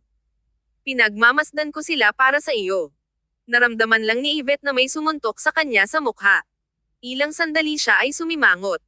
Sa pamamagitan ng kanilang pag-uusap, nalaman ni Yvette na ang dating kasintahan ni Lance ay sumali sa Sheldon Corporation, subalit siya ay ganap na pinananatiling madilim tungkol dito. Bukod dito, ang dating kasintahan ni Lance ay kasalukuyang nasa pribadong silid na ito. Hindi sinasadyang naskan ni Yvette ang paligid. Nakilala niya ang karamihan sa mga taong dumating. Gayunpaman, biglang huminto ang kanyang mga mata sa isang lugar. Isang lalaki at isang babae ang nakaupo sa lugar ng pag-awit. Ngumiti ang babae at hindi nagsasalita, na parang hindi siya umaangkop dito. Gayunpaman, ang lalaki ay matulungin, na nag-aalok sa kanya ng platter ng prutas. Ang lalaking iyon, si Simon Lane, ay isang ordinaryong empleyado na sumali sa kumpanya hindi pa matagal. Nagustuhan siya ng lahat dahil sa kanyang matamis na pag-uusap, kaya inaanyayahan din nila siya sa lahat ng uri ng mga partido. Ang oras na ito ay walang pagbubukod, kaya hindi naisip ni Yvette. Gayunpaman, ang babaeng iyon sa tabi ni Simon ay medyo pamilyar. Sa una, kinuha siya ni Yvette bilang kasintahan ni Simon. Ngayon, tila katulad ni Simon na sumusubok na sumuso sa babaeng iyon. Sa sandaling iyon, ang babae ay tila may pakiramdam ng isang bagay at lumingon ang kanyang ulo. Sa oras lamang upang i-lock ang mga mata kasama si Yvette. Sa segundo na iyon, makumpirma ni Yvette na ang babaeng ito ay dating kasintahan ni Lance, ang kumuha ng pera at umalis. Hey! Naisip ni Yvette, bumalik siya na nais na kunin kung saan siya tumigil, ha? Sa susunod na segundo, walang pag-iingat si Yvette. Ang receptionist sa tabi ni Yvette ay ibinaba ang kanyang ulo at pinayuhan siya. Miss Quimby, ang babaeng ito ay hindi madaling makitungo sa likod noon, bago mo nakilala si Ginoong Sheldon, pumasok siya at lumabas sa opisina ng nalulugod at isinara niya ang maraming deal gamit ang pangalan ni Ginoong Sheldon. Paulit-ulit na binalaan siya ni Ginoong Sheldon, ngunit walang silbi. Wala na si Yvette sa pag-inom at nais na gumawa ng isang eksena, ngunit pinigilan niya ang sarili. Kung gumawa si Yvette ng isang eksena ngayon, parang talagang pinangalagaan niya ang pagkakaroon ng babaeng iyon. Sino siya, anyway? Naisip ni Yvette habang kinuha niya ang baso ng whiskey sa gilid at humigop. Si Yvette ay may kunwari na may kahulugan at sinabing, "Oh, hindi ko alam. Narinig ko lang ang kaunti tungkol dito. Bakit pinag-uusapan ng aking asawa ang tungkol sa kanyang kasintahan sa harap ko pa rin?" Ang isa pang kasamahan ay nagsabi, "Tama, ngunit tulad ng sinabi ng iba, kung alam mo ang iyong kaaway at makilala ang iyong sarili, hindi mo kailangang matakot ang mga resulta ng isang daang laban. Mas mahusay na maging handa." Sinabi ng receptionist, "Ito ay talagang wala. Siya ay isang clown lamang na hindi maihahambing kay Miss Quimby, kaya hanggang kailan niya magagawang pukawin ang mga bagay." Ang isa pang kasamahan ay hindi sumasang-ayon. "Bueno, hindi pa rin natin siya papayagan na pukawin ang labis na pag-aalsa dahil malinaw na wala siyang mawawala. Kung magtagumpay siya, siya ang susunod na Mrs. Sheldon." Kahit na nabigo siya, pinamamahalaan pa rin niya na maduwal si Miss Quimby. Miss Quimby, kahit na sa palagay ko ay may kakayahan ka, nag-aalala pa rin ako para sa iyo. Tinalakay ng lahat ang paksang ito ng may interes. Sa huli, tiningnan nila si Yvette na may pakikiramay. Bagaman may mataas na katayuan si Yvette bilang asawa ni Lance at ang vice-presidente ng Sheldon Corporation, medyo naaawa na siya ay nasa isang sitwasyon na nag-aalsa. Everything was not as shiny and perfect as it seemed on the surface. Hindi na itinago ng kanyang mga kasamahan ang kanilang mga ekspresyon dahil si Yvette ay aware dito. Si Yvette ay hindi nagsasalita at naisip, maaari ba silang tumigil sa pagtingin sa akin ng ganitong pagpapahayag? Mas mayaman ako kaysa sa kanila. Kabanata 1872. Halika at kunin ako. Ang lahat, maliban sa dating kasintahan ni na Yvette at Lance, ay nasa mabuting kalagayan. Hindi na maupo si Yvette. Kinuha niya ang kanyang telepono at nagpadala ng isang text message kay Lance. Kunin mo ako. 3 salita lamang ito at hindi isang solo. Nais lamang ni Yvette na ipakita sa kanya at ang masayang buhay ni Lance sa babaeng iyon. Bilang isang resulta, sumagot si Lance sa susunod na segundo. Nasa isang talakayan pa rin ako, kaya kukunin ko ang driver upang kunin ka. Galit na galit si Yvette na ang mga ugat sa kanyang noo ay nakabulok. Agad siyang nag-type. Hindi. Nais kong dumating ka sa personal. Ito ay naging isang maliit na hindi makatwiran. Noong nakaraan tuwing nag-aalsa si Yvette, maglaro lang si Lance kung libre siya. Kung siya ay abala, mga tuwiran siya kay Yvette, at makikinig siya. Gayunpaman, sa oras na ito, si Yvette ay hindi nagmamalasakit at medyo hindi makatuwiran. Binaba ni Lance ang kanyang telepono at patuloy na nakikipag-usap kay Grant. Si Nicole at Ida ay gumagawa ng dessert, at naglalaro si Clayton kasama ang 2 bata sa carpet. Ito ay isang maginhawang kapaligiran. Sa sandaling iyon, ang telepono ni Nicole ay nag-beep, ngunit hindi niya ito narinig. Naramdaman ni Ida. Mayroon kang isang mensahe. Ilang sandali si Nicole at nagpunta upang tumingin. Tumawa siya. Ito ay Yvette. Sa palagay ko ay labis siyang uminom. Yvette messaged Nicole. Nandyan pa ba si Lance? Sagot ni Nicole. Oo, dapat ka ring pumunta dito. Nagupahan si Ginoong Anderson ng isang bagong chef. Magaling talaga siya. Kung ito ay anumang iba pang araw, si Yvette ay malugod na pumunta, ngunit sa oras na ito, hindi pwede. Sagot ni Yvette. Hindi ako pupunta. Tulungan mo akong sabihin kay Lance na hindi ako aalis hanggang sa siya ay kunin ako. Chuckled si Nicole. Okay. Bagaman may pag-uugali si Yvette, karaniwang hindi siya makatwiran. Naglakad si Nicole at sinabi ng may ngiti, Mr. Sheldon, gusto mo bang pumunta at kunin si Yvette? Sinabi niya na hindi siya aalis hanggang hindi ka pumunta. Buong kulubot ang kanyang kilay. Ang pag-uugali na iyon ay umiling-iling. Dahil nasa paligid si Lance, hindi ito naging malinaw kay Grant. Si Yvette ay palaging ganito. Hinaplos ni Lance ang kanyang mga templo at tumawa. Huwag kang mag-alala. Hiniling ko sa isang tao na kunin siya. Gumagawa lang siya ng isang pagkabahala dahil lasing siya at nakakaramdam ng pagkakasala. Itinaas ni Nicole ang kanyang kilay at naisip, anyway, naiparating ko na ang mensahe ni Yvette. Si Yvette na gumagawa ng isang pag-aalsa, ha? Mukhang kilala siya ni Lance ngayon. Tumalikod siya at bumalik kay Ida. Ngumiti si Ida. Tila mas malapit sina Miss Quimby at Mr. Sheldon kaysa sa iniisip ng mga tagalabas. Ngumiti si Nicole at itinaas ang kilay niya. Si Yvette ay may isang mahusay na pagkatao at nakakasama sa sinuman. Talagang gusto niya si Lance. Kung hindi, hindi siya makikipag-away sa kanya. Tumanggo si Ida. Sa pribadong silid ng club. Nakita ng lahat na si Yvette ay walang emosyonal na pagbabago-bago. Nagbibiro siya sa kanila tulad ng dati at tila hindi naapektuhan. Lihim nilang naisip na mas malakas si Yvette kaysa sa naisip nila. Nang natapos na ang partido, mapagbigay na tinawag ni Yvette ang isang taxi para sa lahat. Lahat sila ay nagsabi ng kanilang palm sa pasukan ng club. Ang malamig na hangin ay humihip, na humihikbi pa sa kanila. Binalot ni Yvette ang kanyang jacket na mas magaan at tiningnan ang kanyang telepono.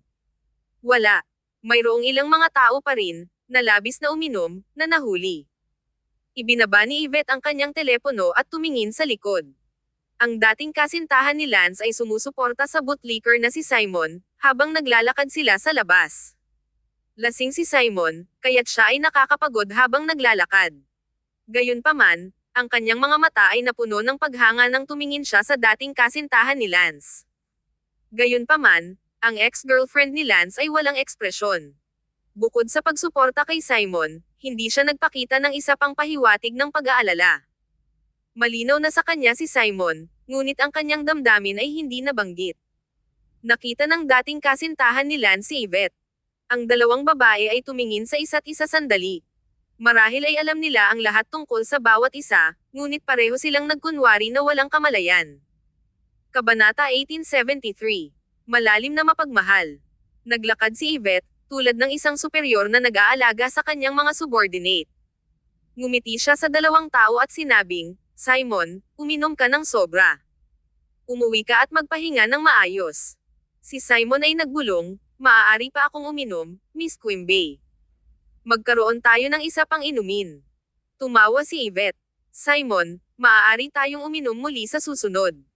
Uminom ka ng labis sa iyong sarili at hindi ka nag-aalaga ng iyong kasintahan, ha?" Kahit nalasing si Simon, namula pa rin siya at tumingin sa babaeng katabi niya. Tulad ng sasabihin niya sa isang tao, biglang pinakawalan ng babae si Simon at itinago ang kanyang distansya sa kanya. Malamig ang tono niya habang sinabi niya, "Hindi ko siya kasintahan." Matutamba si Simon at halos natamba sa lupa. Sa wakas ay pinamamahalaang niya na tumayo ng matatag sa kanyang sarili, hinaplos niya ang kanyang ulo at hindi alam kung ano ang dapat niyang sabihin. Pinaikit ni Yvette ang kanyang mga mata at tumawa ng malakas. "Kung hindi ka kasintahan, paano ka makakapasok sa ganitong uri ng partido?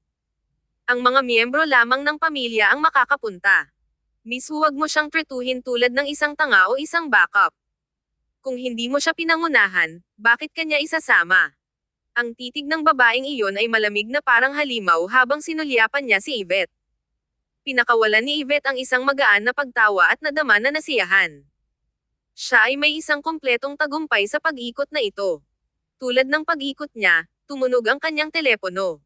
Dumating na si Lance. Tiningnan sila ni Yvette na may ngiti at nagsalita. Pagkatapos mangyaring ipadala si Simon sa bahay. "Ang aking asawa ay darating upang kunin ako.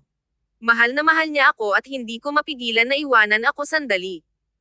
Matapos sabihin iyon, kinuha niya ang kanyang telepono at sinagot ang tawag. "Madam, narito ako naghihintay para sa iyo sa pasukan." Ito ang tinig ng driver. Ang mukha ni Yvette ay agad na naging glum. Hindi nagpakita si Lance. Ang boses ng driver sa pamamagitan ng telepono ay nakarating din sa tainga ng babaeng iyon. Isang nakangiting-ngiti na nakasurf sa madilim na mukha ng babae na parang pinapanood niya si Yvette na gumagawa ng tanga sa sarili. Malapit nang magalit si Yvette. Itinago niya ito sa buong gabi, ngunit sinusubukan ni Lance na magdagdag ng gasolina sa apoy. Huminto ang sasakyan sa pasukan, at lumabas ang driver upang maghintay para kay Yvette. Hindi na nanatili si Yvette. Lumakad siya at sumakay sa kotse. Nakita ng driver na si Yvette ay nasa isang masamang kalagayan at hindi naglakas loob na sabihin kahit ano, ang kanyang ekspresyon ay nagbago ng bahagya nang hindi sinasadyang sinulyapan niya ang babaeng nakatayo sa labas. Mukhang nakakita siya ng isang kaaway. Natatakot ang driver na makikilala siya at halos bumagsak upang makapasok sa kotse.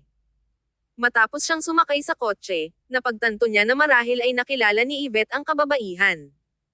Nag-aalangan siya kung sasabihin kay Lance tungkol dito. Si Yvette, na nakaupo sa likuran, ay tumahimik sa katahimikan at hindi nagsasalita. Bigla, tanong ni Yvette sa isang agresibong tono, "Nasaan si Lance? Bakit hindi siya nagpunta?" Ang driver ay sumulyap kay Yvette mula sa rearview mirror at maingat na sumagot, "Si Mr. Sheldon ay nasa Stanton Mansion para sa isang sosyal na pag-andar at talagang hindi maaaring humingi ng paumanhin sa kanyang sarili, kaya hiniling niya sa akin na pumunta at kunin ka." Malamig na sumimangot si Yvette. "Tinawagan ko siya higit sa 1 oras na ang nakakaraan, at ang mansyon ng Stanton ay 10 minuto lamang ang layo. Nasaan ka sa oras na ito?" Kung ang driver ay hindi huli, si Yvette ay umalis na matagal na. Si Yvette ay maaaring umalis sa estilo at ginawang mainggitin at sama ng loob ang babaeng iyon. Gaano kalaki iyon? Tumahimik ang driver. Ang isang kliyente ay dumating sa huling minuto, kaya sinabi sa akin ni Ginoong Sheldon na ipadala ang kliyente sa hotel bago kapuntahan. Masasabi lamang niya ang totoo. Kung hindi man, hindi niya mahawakan ang galit ni Yvette. Tumawa si Yvette sa sobrang galit at naisip, mas mahalaga ba ang isang kliyente kaysa sa akin? Ang kanyang galit ay umabot sa rurok nito. Naisip niya, patuloy na ginagawa ito sa akin ni Lance. Sa tingin ba talaga niya na may magandang pag-uugali ko? Ang dalawa sa kanila ay nakakasama ng maayos mula nang magpakasal sila. Bagaman hindi sila labis na nagmamahal sa isa't isa, naaakit pa rin sila sa isa't isa. Dahan-dahan silang nakarating sa puntong ito sa kanilang relasyon at itinuturing na isang perpektong mag-asawa. Kabanata 1874. Ruminations. Gayunpaman, ang kanilang relasyon ay napakatamis na hindi napansin ni Yvette ang mga napapailalim na mga problema. Si Lance ay matulungin, maalalahanin, at mapagparaya kay Yvette. Pinahamak niya ito, kaya't sigurado na gusto ni Yvette na nagustuhan niya ito. Pagkatapos ng lahat, si Yvette ay nagkaroon ng maraming karanasan sa pakikipag-date at alam kung paano basahin ang mga kalalakihan. Sa makatuwid, hindi papayagan ni Yvette ang iba na masira ang kanyang kasal. Kahit na, hindi niya papayagan ang kanyang sarili na mawala sa isang kasintahan. Natigilan ang driver, at tahimik ang sasakyan ng ilang segundo. Pagkatapos lamang ay tinanong ng driver, "Madam, dapat ba tayong pumunta sa mansyon ng Stanton?" Ang eksaktong mga salita ni Lance ay, dalhin siya sa mansyon ng Stanton. Kung uminom siya ng sobra, pagkatapos ay ipadala lamang siya sa bahay. Gayunpaman, hindi masasabi ng driver kung si Yvette ay labis na uminom o hindi sa sandaling ito. Matapos marinig ito ni Yvette, nag-sneer siya.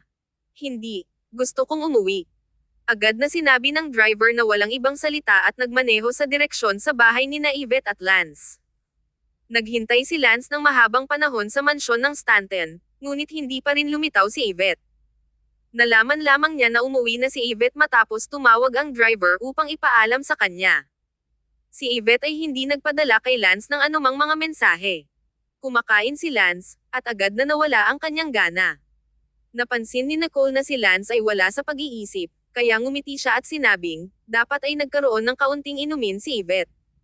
"Mr. Sheldon, huwag magalit sa kanya. Kung hindi, mamamatay ka lang sa galit." Tumawa si Lance. "Dadalhin ko siya sa susunod na oras. Ang paghingi ng tawad ko sa pag-alis muna." Dahil tapos na silang makipag-usap sa negosyo, si Grant at ang natitira ay hindi nagpapanatili kay Lance at pinalabas siya. Matapos umalis si Lance, tumawa si Grant at umiling-iling. "Nagulat ako na maaaring tiisin ni Lance ang pagkagalit ni Yvette." Nagalit si Nicole na ang kanyang kapatid na badmouth sa kanyang bestie. Malamig siyang sumimangot at sinabing, si Yvette ay may magandang pag-uugali. Malumanay siya at alam kung paano maging maingat. Maswerte si Lance na pakasalan siya. Hinawakan ni Grant ang kanyang ilong, ngumiti, at walang sinabi. Malinaw na hindi siya sumang-ayon kay Nicole. Nag-chim si Clayton. Tama si Nicole. Hindi nagsalita si Grant. Huli na ito nang makauwi si Lance. Naisip niya na lasing lang si Yvette at natatakot na makita siya, na ang dahilan kung bakit hindi siya pumunta sa Stanton Mansion. Pagkatapos ng lahat, hindi pinahintulutan ni Lance na lumabas siya ng pag-inom ng mahabang panahon mula pa noong oras na iyon ay nalasing na siya. Sa oras na ito, gusto lang niyang magsaya. Madilim ang bahay na walang ilaw. Maging ang dalaga ay wala sa paligid. Binuksan ni Lance ang mga ilaw at hindi sanay na makita ang bahay na walang laman. Pinakawalan niya ang kanyang kurbatang at pumunta sa kusina, na malinis din ng walang bakas ng pagluluto. Kinurot ni Lance ang kanyang kilay na may kakulangan sa ginhawa mula sa sobrang pag-inom. Naisip niya, malamang lasing si Yvette. Hindi rin ito maganda. Nasaan ang dalaga? Sino ang gagawa ng hangover tea? Agad na tinawag ni Lance ang dalaga. Nasaan ang lahat? Madaling nagsalita ang dalaga. Pinayagan ako ni Madam sa trabaho sa sandaling makauwi na siya. Kailangan mo ba akong pumunta muli, Ginoo? Ang ekspresyon ni Lance ay glum. Huwag alalahanin. Pagkatapos nito, ibinaba niya ang telepono. Itinaas ni Lance ang kanyang mga paa at lumakad sa paitaas. Ang bahay ay hindi pa naging tahimik dati.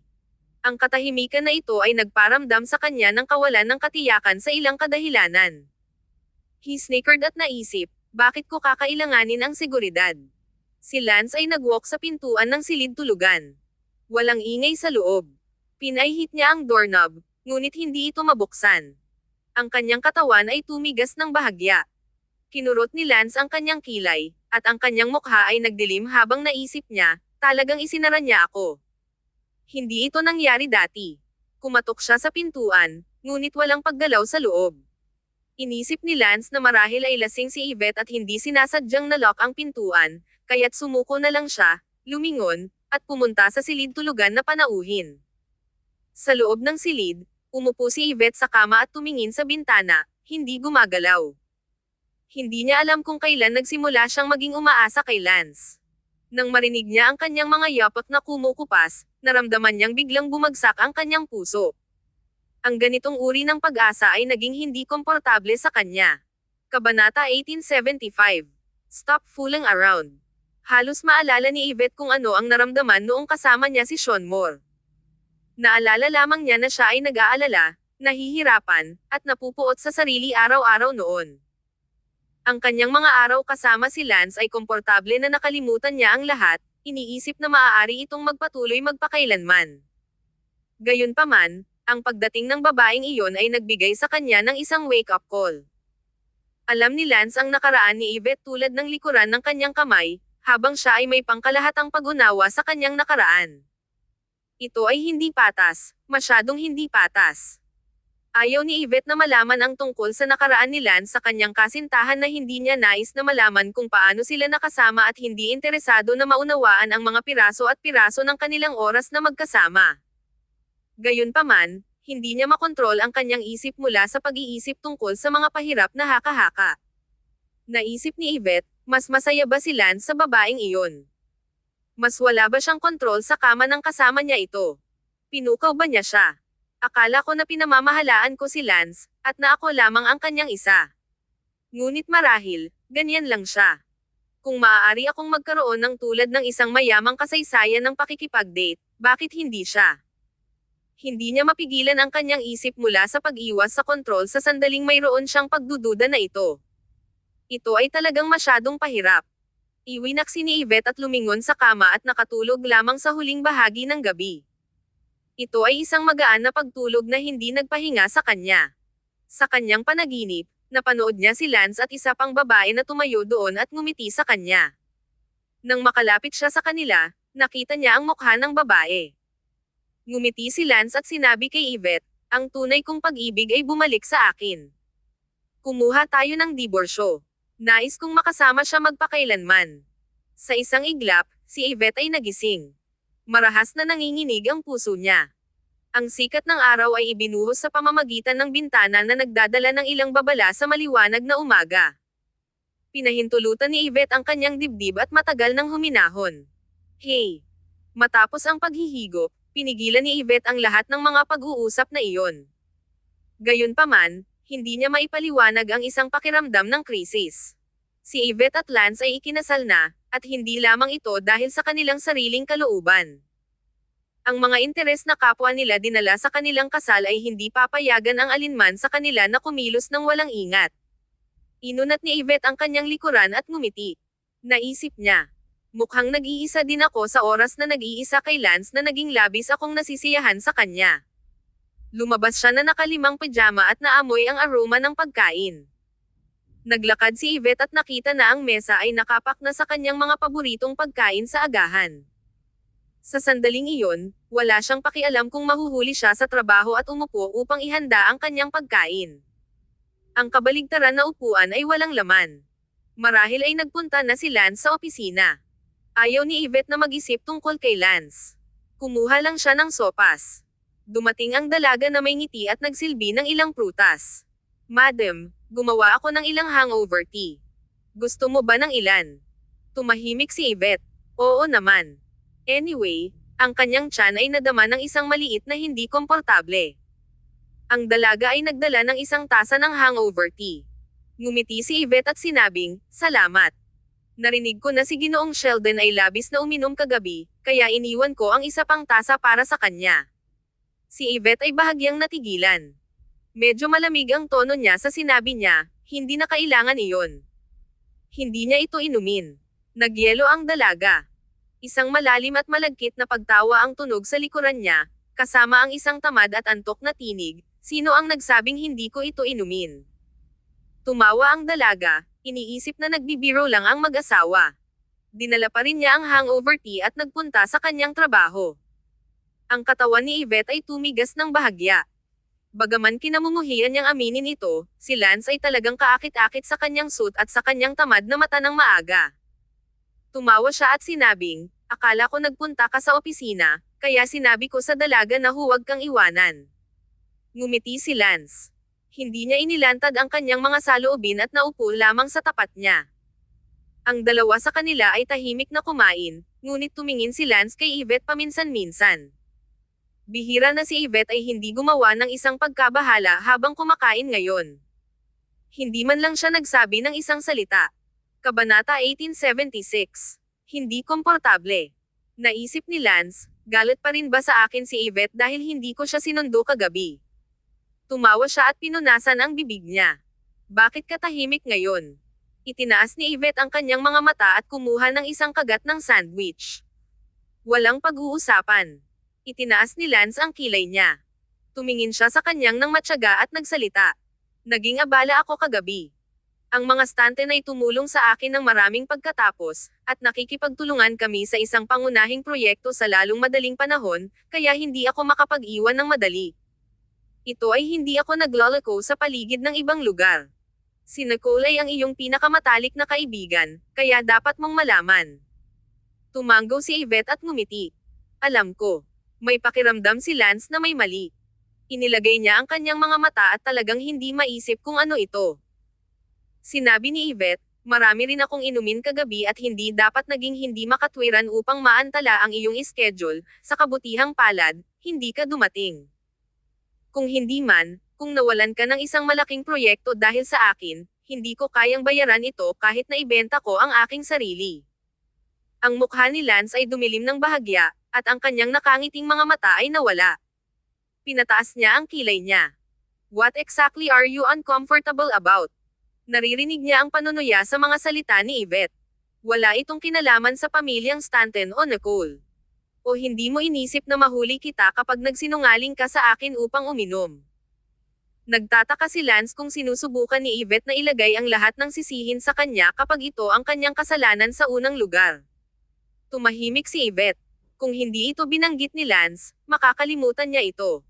Gayunpaman, ang ginawa niya ay wala sa paghahambing sa kanya na itinatago ang kanyang kasintahan sa kanya. Paano pa rin siya magkakaroon ng katapangan upang gampanan ang kanyang pananagutan sa pag-inom? Kung hindi siya lumabas ng pag-inom, malalaman ba niya na inayos na niya ang babaeng iyon na magtrabaho para sa kanya sa kanyang kumpanya? Bumantong hininga si Yvette at hindi maipaliwanag na nabigo. Gayunpaman, ayaw niyang sabihin ang bagay na ito. Ngumiti siya ng perfunctorily at sinabing, fine, kasalanan ko, okay. Ang tono ni Yvette ay coquettish tulad ng dati. Nang marinig ito ni Lance, nakaka-relax siya. Tumawa siya at hinaplos ang kanyang mga daliri sa paa sa ilalim ng mesa. Ang kanyang tono ay banayad at doteng tulad ng sinabi niya, kung alam mong kasalanan mo ito, bakit mo ako sinarhan kagabi? Tinikom ni Yvette ang labi niya. Sobra akong uminom. Napangiti si Lance at binalaan siya. Kung maglakas loob kang gawin ito muli, tingnan lamang kung paano kita linisin. Ang hindi maligayang kalooban ni Yvette ay hindi maipaliwanag na nakataas. Ang taong ito ay masyadong mahusay sa pang-aakit. Ang dalawang tao ay nagpalitan ng isang mapang-akit na hitsura na natural tulad ng dati. Anay na ang maid sa mga ito. Dahil sadyang sinusubukan ni Yvette na akitin si Lance, natural na hindi niya ito mapigilan. However, she stopped before things got too far. Nang lumabas ang dalaga upang linisin ang mesa, si Yvette stopped na gumagalaw ang kanyang paa. Maya-maya, tumunog ang telepono ni Lance. Sumimangot si Lance, kinuha ang tawag, at sineseryoso ang ilang mga salita. Tumingin siya sa babae sa tapat ng mesa na mukhang malambot at tamad. Nakasuot siya ng spaghetti strap sutla nightgown na ginawa itong nakikita na parang hubad siya. Ang kanyang mga mata ay nagdilim bilang hindi mabilang na mga imahe ng kanya na naghuhugas ng kanyang pag-iisip sa kanyang isipan. Pagkaraan, ibinaba ni Lance ang telepono. Pinunasan ni Yvette ang kanyang mga kamay at tumayo. Nagmamadali ka ba sa opisina? Dapat kang pumunta. Pupunta ako maya-maya. Ang lalaki ay sumimangot ng bahagya. Maya-maya pa. Tumingin siya sa relo niya. Late na tayo. Itinaas ni Yvette ang kanyang kilay at tumawa. Hindi ba ako maaaring magkaroon ng pribilehiyo na maging medyo late na bilang vice-presidente? Ang kanyang ngiti ay kaakit-akit at mapang-akit. Ang puso ng lalaki ay bumilis ang tibok, at siya ay walang magawa. Wala siyang magawa tungkol dito kapag siya ay ganito. Si Yvette ay hindi magiging huli kapag may isang bagay na mahalaga, kaya hahayaan lang niya siya. Ano pa, hindi siya huli para sa trabaho araw-araw. Handa nang lumabas si Lance dahil ganap na siyang nagbihis. Kailangan lang niyang palitan ang sapatos niya. Gayunpaman, kung hinintay niya si Yvette, aabutin ng ilang oras. Alam ni Yvette na hindi sasayangin ni Lance ang kanyang oras na maghihintay sa kanya, kaya hiniling niya sa kanya na umalis na. Kabanata 1877. Naghihintay para sa iyo. Hindi na makatulog si Yvette, kaya nagpunta siya upang magbihis at gumawa ng kanyang pampaganda.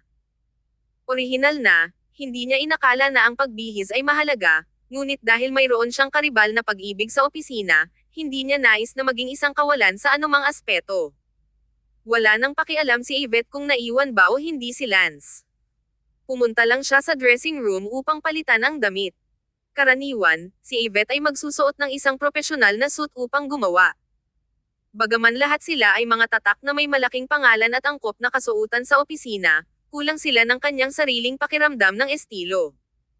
Pinili ni Yvette ang isang magandang gintong spaghetti strap dress mula sa kanyang aparador na puno ng damit.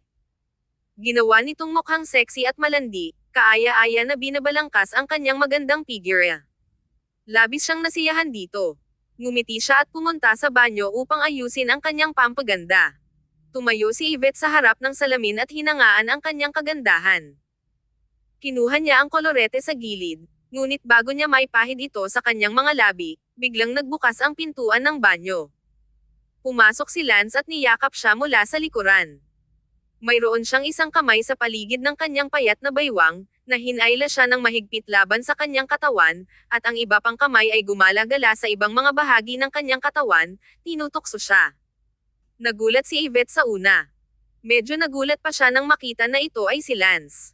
Gayunpaman, wala siyang lakas upang labanan siya.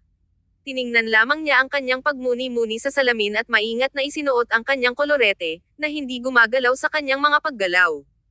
Bakit hindi ka pa umalis? Casually tinanong niya. Hinihintay kita. Ang tinig ng lalaki ay naging malinaw na mas malalim, at sa pamamagitan ng salamin, ang kanyang mga mata ay naging madilim na may pagnanasa. Siyempre, alam ni Yvette kung ano ang nais niyang gawin, ngunit alam din niya na si Lance ay napakadisiplinado. Hindi siya mag-aaksaya ng oras sa kanya sa bahay habang mayroon siyang mga kagiat na bagay upang makitungo sa opisina dahil haad lang ito sa kanya na gumawa ng malalaking box. Sa makatuwid, si Lance ay higit na hinahaplos lamang siya upang makakuha ng higit sa kanyang paghihimok. Si Yvette ay laging nagustuhan na makita siyang nakakakuha ng malabog dahil sa kanya. Ang pakiramdam na iyon ay nagbigay sa kanya ng kaguluhan sa pagiging kontrol sa buong sitwasyon. Nangangahulugan ito na ang taong ito ay masunurin sa kanya.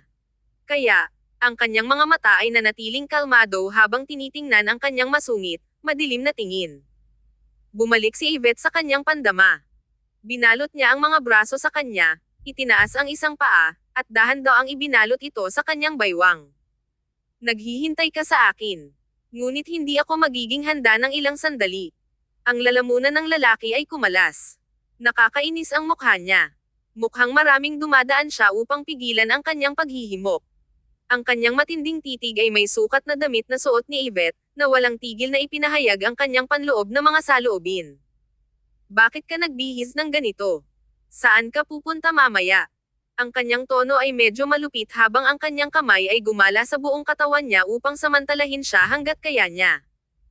Tumawa si Yvette at tumagilid ang kanyang ulo ng isang ngiti, pupunta ako sa opisina, syempre. Saan pa makakapunta? Kahit papaano, Ang kanilang mga katawan ay magkakaugnay habang hinahalikan nila ang bawat isa. Ang labi ng lalaki ay nakarating sa kanyang payat na leeg at bumaba. Tumahimik siya sa kanya at ayaw na bitawan. Nang makita na ang sitwasyon ay malapit ng makalabas ng kamay, biglang itinulak ni Yvette si Lance at muling nakuha ang kanyang pag-iingat. Hinailan niya ang kanyang mga damit, umikot, kinuha ang kolorete na hindi pa niya natapos ang pag-apply, at nagsalita. Talagang mahuhuli ka para sa trabaho, Mr. Sheldon. Lumabas ka at maghintay para sa ilang sandali. Handa na ako sa ilang minuto. Pinaikit ni Lance ang kanyang mga mata. Ang kanyang mukha ay medyo malabo at malamig, hindi lamang dahil siya ay nagambala sa kalahati sa pamamagitan ng kanyang indulgence, ngunit dahil nais niyang pumunta sa trabaho na bihis na tulad nito. Pupunta ka sa opisina na bihis na ganito. Ang kanyang boses ay medyo malabo sa hindi kasiya siya. Si Yvette ay madalas na nagbihis ng ganito sa mga nightclubs at bar, at ang mga mata ng mga kalalakihan na iyon ay huminto sa kanyang katawan. Iyon ang dahilan kung bakit malinaw na pinigilan siya ni Lance mula sa pagpunta sa mga bar at nais na uminom siya ng mas kaunti. Ang babaeng ito ay tulad ng isang lason na maaaring maakit ang mga tao sa pagsuko ng lahat upang makuha lamang siya. Si Yvette ay hindi nagbihis ng ganito sa mahabang panahon. Hindi niya papayagan siyang magsuot nito, kahit nasa opisina. Kumurap si Yvette at tumingin sa kanya mula sa salamin. Hindi ba? Ako ang vice-presidente, kaya may karapatan akong magsuot ng gusto ko. Kabanata 1878.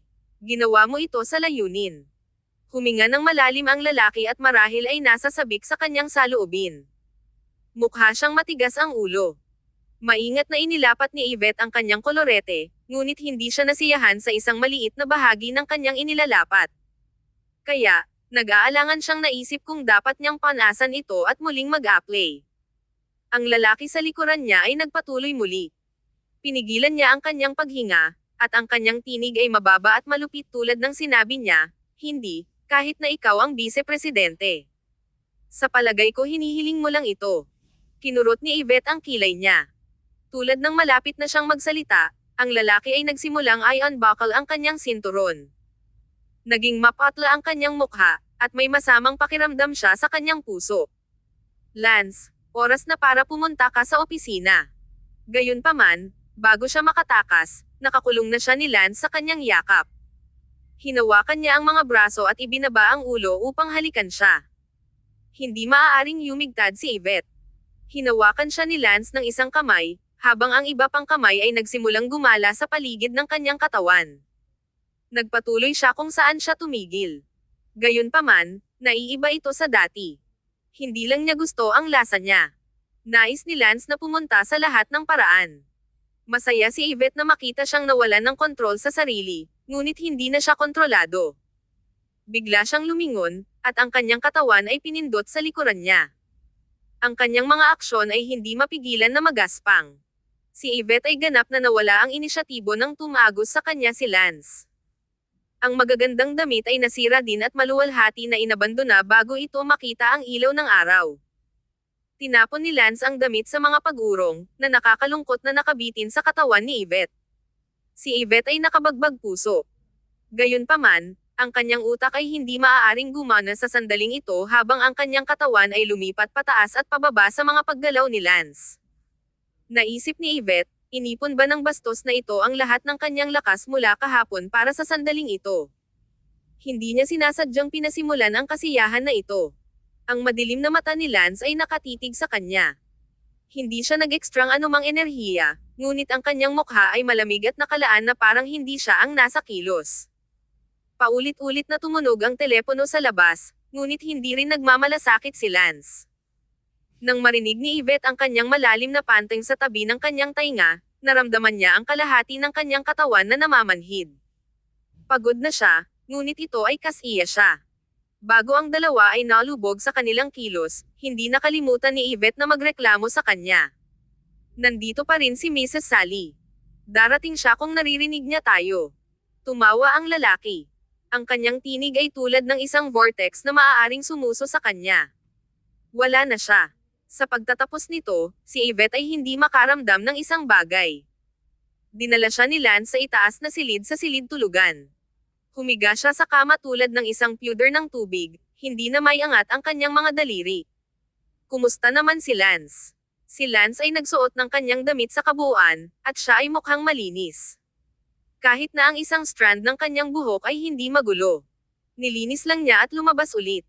Nang makita niya ang tulad ng isang hindi mapang-akit na Yvette, tumawa siya, nagpunta, at hinalikan ang kanyang noo. Hindi ka maaaring bumangon. Ang kanyang pagtawa ay mapaglaro. Gustong-gusto ni Lance na makita siyang natalo. Umungol si Yvette at tumingin sa malayo, hindi nais na bigyang pansin siya. Tinakpan siya ni Lance ng quilt at binalaan siya sa isang malalim na tinig. Hindi mo na kailangang magtrabaho ngayon. Magpahinga ka dito sa bahay. Ngunit huwag lumabas, lalo na hindi magbihis ng katulad ngayon lamang. Ang kanyang tono ay pinapayuhan habang greeted niya ang kanyang mga ngipin. Kung lumabas siya ng bihis na ganyan, mababaliw talaga siya. Nabigo si Yvette. Ang kanyang mga mata ay puno ng watery, kumikinang, at mapang-akit. Hindi niya alam ito at naisip na ang pagsulyap sa kanya ay maaaring magpahayag ng kanyang galit. Ang puso ni Lance ay bumilis ng tibok. Ibinaba niya ang kanyang ulo upang halikan siya, ngunit agad siyang tumalikod at hindi siya hinayaan na magkaroon siya ng paraan. Hindi galit si Lance.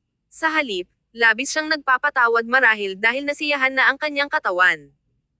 Inabot niya at pinched ang kanyang ilong, at ang kanyang tinig ay may tinging may kaunting pagkakasala. Magiging late na ako, kaya hindi kita matulungan na maligo. Dapat kang magpahinga sandali bago bumangon upang maglinis. Ito ang kauna-unahang pagkakataon na nawalan ng kontrol si Lance at naging napakababang, kaya't nadama niya ang mas may kasalanan tungkol dito. Nagalit si Yvette habang tinitingnan siya ng may watery na mata.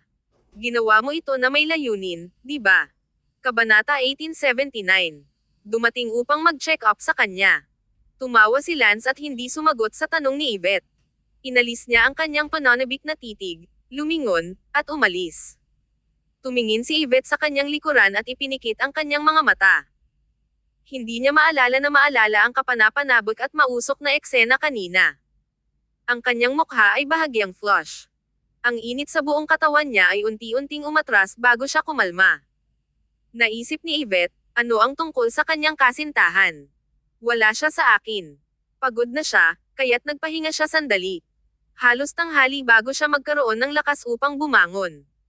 Nang makita niya ang mga marka sa buong kanyang katawan, lihim niyang sinumpa ang lalaki bago pumunta sa banyo upang linisin pagkatapos ng kanyang sarili. Naglakad si Yvette sa labas ng banyo na nadarama ng malinis at na-refresh. Ang gintong damit na isinusuot niya kanina ay itinapon sa basurahan dahil na-shredded na ito at hindi na masusuot. Pinaghihinalaan niya na sadyang sinira ni Lance ang kanyang damit, ngunit walang katibayan. Tinukso si Yvette na pumili ng isa pang sexy na damit, ngunit hindi nito may takpan ang mga marka sa kanyang katawan. Kaya, wala siyang pagpipilian kundi pumili ng isang suit na karaniwang isinusuot niya. Mukha siyang malinis, matalim, maliwanag, at masigla. Kahit na tulad nito, siya ay 100 beses na mas maganda kaysa sa dating kasintahan ni Lance. Hindi alam ni Yvette kung bakit kakilakilabot ang panlasa ni Lance. Ang figure at hitsura ng babaeng iyon ay hindi pangkaraniwan na walang espesyal sa kanya. Matapos ang pag-aliw sa sarili, lumingon si Yvette at naglakad palabas ng pintuan. Nang makita niya ang kahon na casual na itinapon sa gilid, huminto si Yvette. Naalala niya na nang pumasok si Lance at maraming dumating sa kanilang unang pag-ikot. Nakasuot lang siya ng masikip para sa ikalawang pag-ikot pagkatapos na siya ay magprotesta. Hindi ito maaaring magkasabay, di ba? Naisip ni Yvette. Hindi niya iniisip ang tungkol sa pagbubuntis sa sandaling ito, lalo na hindi matapos na lumitaw ang kanyang kasintahan. Kinakalkula ni Yvette ang mga araw ng kanyang cycle ng regla. Dahil hindi siya ovulate sa oras na ito, dapat siyang ligtas. Huminga siya ng hininga at dahan-daang bumaba. Inihanda ng dalaga ang tanghalian para kay Yvette at ngumiti tulad ng dati. Madam, halika at magkaroon ng isang kagat. Bago umalis si Ginoong Sheldon, sinabi niya na kailangan mong magpahinga. Hindi mapigilan ni Yvette. Ang kanyang titig na flee ngunit siya ay ngumiti pa rin ng mahinahon. Hindi, salamat. Pupunta lang ako sa opisina. Nagmaneho siya doon, At nang dumaan siya sa isang kafe, pumasok siya at bumili ng 2 tasa ng kape. Isaalang-alang itong gantimpala para sa kanyang pagsisikap kanina. Pagkatapos ng lahat, nasiyahan ako. Naisip ni Yvette. Hindi niya napansin na mayroong isang ngiti na nakalagay sa kanyang mukha sa buong oras. Tumawag si Nicole upang tanungin si Yvette, ngunit tiyak na tumanggi si Yvette, na hindi nagsalita si Nicole. Nang dumating si Yvette sa opisina, ang receptionist ay biglang ngumiti sa kanyang kaligayahan. Miss Quimby, nandito ka. Ngumiti si Yvette. Mahal ko ang kulay ng labi mo ngayon. Ang receptionist ay nahihiyang tinakpan ang kanyang bibig. Salamat. Gayunpaman, ang sorpresa sa kanyang mukha ay hindi mailalarawan. Naisip ng receptionist, kahit na ang aking kasintahan ay hindi napansin na binago ko ang kulay ng aking lipstick. Si Miss Quimby ay talagang may magandang mata. Dumiretso si Yvette sa elevator. Siya ay napaka-friendly at ginamit ang karaniwang kawani ng elevator. Midway, tumigil ang elevator. Hey! Anong pagkakataon? Ang taong hindi ko nais na makita ay nasa harapan ko ngayon, naisip ni Yvette. Hindi rin inaasahan ng babae na makita si Yvette. Sumunod siya sa likuran ng pinuno ng departamento at maamong tumingin sa ibaba, na nagpapanggap na hindi niya nakilala si Yvette. Ngumiti ang head ng departamento at binati si Yvette ng napaka-cordially. Miss Quimby, narinig ko na sinabi ni Ginoong Sheldon na hindi maganda ang pakiramdam mo. Bakit ka nandito? Tumawa si Yvette at inalog ang 2 tasa ng kape na hawak niya. Kahit na wala ako para sa trabaho, maaari akong pumunta upang mag-check up sa kanya. Tumawa ang head ng departamento tulad ng narinig niya ang isang bagay na nakakatawa. Hindi mo pa rin siya mapagkakatiwalaan. Hindi siya makatayo sa sinumang babae sa paligid niya bukod sa iyo. Kahit isang solong babaeng lamok ay maaaring mag-hover sa paligid niya. Ang head ng departamento ay may magandang relasyon kay Yvette, kaya ang kanilang pag-uusap ay hindi napigilan. Kabanata 1880. Bigyan mo siya ng isang pagkakataon.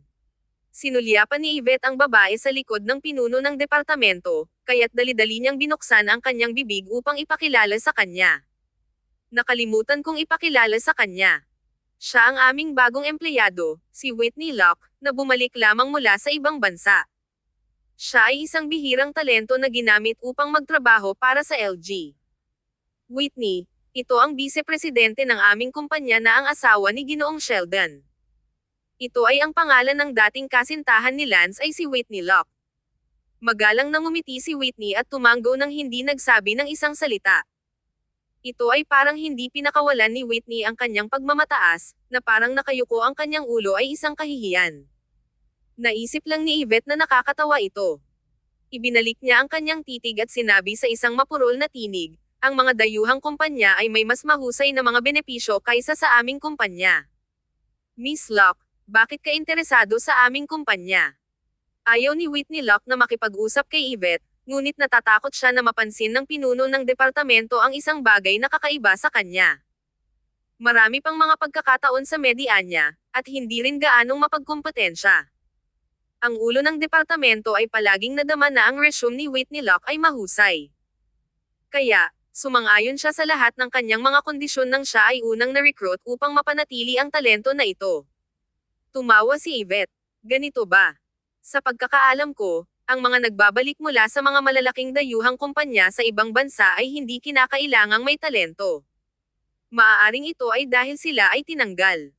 Direktor Collins, nararapat mong panatilihing bukas ang iyong mga mata. Sa oras lamang, dumating ang elevator matapos si Yvette magsalita. Si Yvette ay nagsashay sa labas ng elevator na may pakiramdam ng kahusayan. Ang 2 natitirang tao ay medyo napahiya. Nakikita ng madilim na mukha ni Whitney, ang pinuno ng pag-alis ay nagmamadali na naaliw sa kanya. Huwag kang mag-alala. Si Miss Quimby ay mayroon lamang isang matalim na dila. Medyo blunt siya, ngunit nangangahulugang walang pinsala. Kinuha ko sa iyo dahil kinikilala ko ang iyong mga pagsisikap. Kapag napatunayan mo ang iyong sarili, tiyak na mababago niya ang kanyang isip tungkol sa iyo. Pinahid ni Director Collins ang kanyang pawis at nagtaka kung bakit biglang sinabi ni Yvette ang mga kakaibang salita. Sobrang nalilito siya. Ngumiti si Whitney. Nakatitig siya sa mapagmataas na likod ni Yvette at hindi maiwasang tumalikod. Nakaramdam si Yvette ng labis na nasiyahan. Hindi niya ipinagbigay alam kay Lance ang kanyang pagdating. Nang makita niya ang saradong pintuan ng opisina ni Lance, itinulak lang niya ang bukas na pinto. Gayunpaman, walang tao sa loob. Ang katulong, na sumunod sa likuran ni Yvette, ay hinaplos ang kanyang mga templo. Miss Quimby, si Ginoong Sheldon ay nasa isang pulong pa rin. Sinabi ni Yvette, "Oh." Bumantong hininga siya at sinabing, "Okay, babalik ako sa opisina at hintayin siya. Sabihin mo sa akin kapag tapos na siya sa pulong, ngunit huwag sabihin sa kanya na narito ako." Tumanggo ang katulong. Naunawaan. Gusto mong sorpresahin siya, di ba? Gayunpaman, hindi maintindihan ng katulong kung bakit kailangan pa ring sorpresa ng mga boss ang bawat isa nang magkita sila araw-araw. Walang maaaring hulaan ang isip ni Yvette. Si Yvette ay lumingon ng buong pagmamalaki at umalis kasama ang 2 tasa ng kape. Naglakad siya papunta sa opisina niya. Bago niya isara ang pintuan, nakita niya ang direktor na si Collins na nagdadala kay Whitney Locke sa silid ng komperensya. Bahagyang bumagsak ang mukha niya. Sinara ni Yvette ang pintuan at huminga ng malalim. Sinubukan niyang panatilihing kalmado at cool ang kanyang sarili.